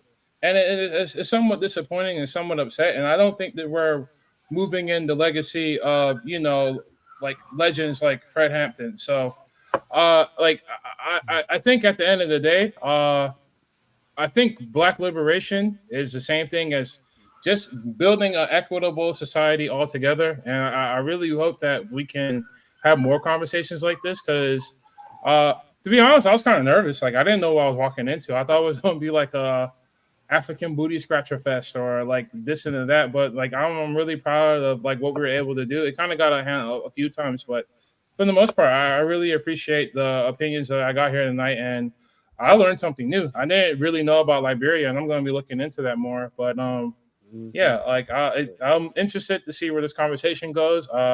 I think one thing that I kind of think there's a conflict with is like the whole contracting and expanding of the definition what FBA is and ADOS, what ADOS means to 30 some seconds. extent. I think we need to kind of dive into that a little bit more because I think the definition kind of contracts and expands when expedient. But yeah, I'm interested to see where this conversation will go if we just focus in on the Native American aspect of things and whether or not Black people are African or Native American and who do we have more allegiance to. But yeah, beautiful conversation. I really enjoyed it. Hey, Black. Yeah, for me, man, Africa for the Africans, man. I'm about everything for us. I feel like we can walk and chew gum at the same time. I can acknowledge Black history. I can acknowledge African history. I can want reparations for Black Americans and only Black Americans, and I can also build relations internationally. You know, it's, I know we kind of started off with FBA and ADO, so or whatever. When labels and new things like that for me are new ways to kind of divide people. When I look at the people behind things, I'm always weary of like their motivations. Like I talked earlier about Tariq Nasheed, Yvette Carnell, those like these so-called leaders. Not really leading much to me, but the vision. I think foundationally the idea and the intent is good, but I do think it has devolved into anti-Blackness, into anti-Africanness, into ways for people to kind of shit on each other and to shit on Africans. As much as people kind of try to say that's not what it's about, I think we hear a lot of tropes still throughout the night that are kind of rooted in ignorance, and it can't be nothing but ignorance when you don't go anywhere, when you don't have extensive relations with 30 people seconds. to learn more about them. So, like I say, we were hurt by the same people that the rest of the diaspora was hurt by, whether it's it's all white, it's all white supremacy. White supremacy is Thanos, the diaspora is the Avengers. We all got different powers on how we can help each other come together and defeat this, but to think we go do it by ourselves, for ourselves, without international relations, to me is like limiting our true power of coming together and really attacking this thing head on and getting benefits for everybody. But that's my piece. Johnny. Nah, I'm like I say, hey, appreciate everybody coming through. This is a beautiful conversation. We went, we swung. We was on this side and that side, but I feel like we all had a common goal. I think we might not have accomplished it, but I think we all have some understanding of where everybody comes from. Like we might not understand the whole the 100% the FBA shit. We might not understand the whole Pan-African shit, but we understand that we are all a people that's under oppression, under one system or another. And I just think, like, we have come together with that empathy towards each other. It's a beautiful future. I think we're also getting towards the accountability, and we're understanding some of the things that we might have to do as Black Americans. Some of the systems they're fighting against as the South American or the countries in the islands. But like I say, the totality of this discussion, like I say, I learned some stuff. There's a lot of things I ain't know necessarily about the islands or about the African countries from my perspective that I've learned. And, I think we all got to work together. I think the 30. struggle for Black Americans has to be, uniquely supported. But I don't think we can do that without all the other, people that look like us in the world. And that's my only goal. I hope we all push it. I let a conversation. We let her, let her expand on it more next week. Love y'all boys. G. Man, I just want to say, where else are you going to hear a group of black men using words like ethnogenesis in this motherfucker, man. Come on. And that's just fire alone. And this ain't even Stephen A. Smith, but shout out to Winston-Salem State University and other HBCUs in the fold. What I want to say, man, getting out of here is that, like, I agree with a lot of the talking points. I think that more than one thing can be true. I think that we need to have something figured out for, if we're not calling it FBA, African descendants, something needs to be figured out there where it gets acknowledged, but it can't be isolated. It needs to be interconnected with the greater community, and it needs to have an international plan as a piece of it. So I agree with all those pieces. And I also think that it's important to connect with those pieces so that we can all, you know, we've all been oppressed by a greater power in these systems. It's like, yeah, we need to create our own systems. And I think if we really connect, then we can create some new system that hasn't existed in our modern era. And that's the push we need. We need to be thinking about things that haven't been done yet, things that seem impossible almost to really answer this question. Yeah. And that's how I feel we should be moving forward and really focusing on how to build our own systems as a greater community where more than one thing can be true at the same time. No, for sure. And I guess I'll say that, yeah, like one, I just enjoy the unpacks just because I think at the root of it and what it's growing into is just a space where we get the opportunity to show that Black thought is not a monolith. And even within that, we can also agree, disagree without it like resulting into like ad hominems and epithets and shit like that. And just being able to like have a space where we can really discuss ideas in general. Again, like I said, I love the conversation because me personally, I'm on the fence, but I do think that FBA and Pan-Africanism doesn't have to be like a mutually exclusive like thing. And there's ideas and concepts within both of them that I think it's probably essential for all of us to adapt for if we're actually looking for what the progression of Black people in general looks like on this continent and on Africa. How we again, like that's my personal opinion. Yeah, like I know that for me, one of the things I did want to make sure that we did touch, and we kind of hit it a little bit, is the idea of like just addressing the resentment, even though it might feel kind of like a low-hanging fruit like space. But as I sat and I did like the little bit of research that I was doing, I could tell that there was a feeling of hurt that did exist on both sides. And the ability to kind of like sit and talk through and figure that out is probably going to be one of the things that, even though it might end up being like a really ugly thing in an uncomfortable conversation on both sides, where there's some accountability on both sides, is probably necessary to actually have like the real growth because of, like we could put a lot of like different establishments and supremacies and different things like that are like behind what it is and guise of it. But until we break down that actual wall that we tend to seem to have, especially when we get to the height of these conversations, I think that, you know, like we won't have any progression. And yeah, like I said, so I do think that actually the underlining resentment piece is also really as important as whether we get into like the reparations conversation, whether we get into what like community within the diaspora really looks like.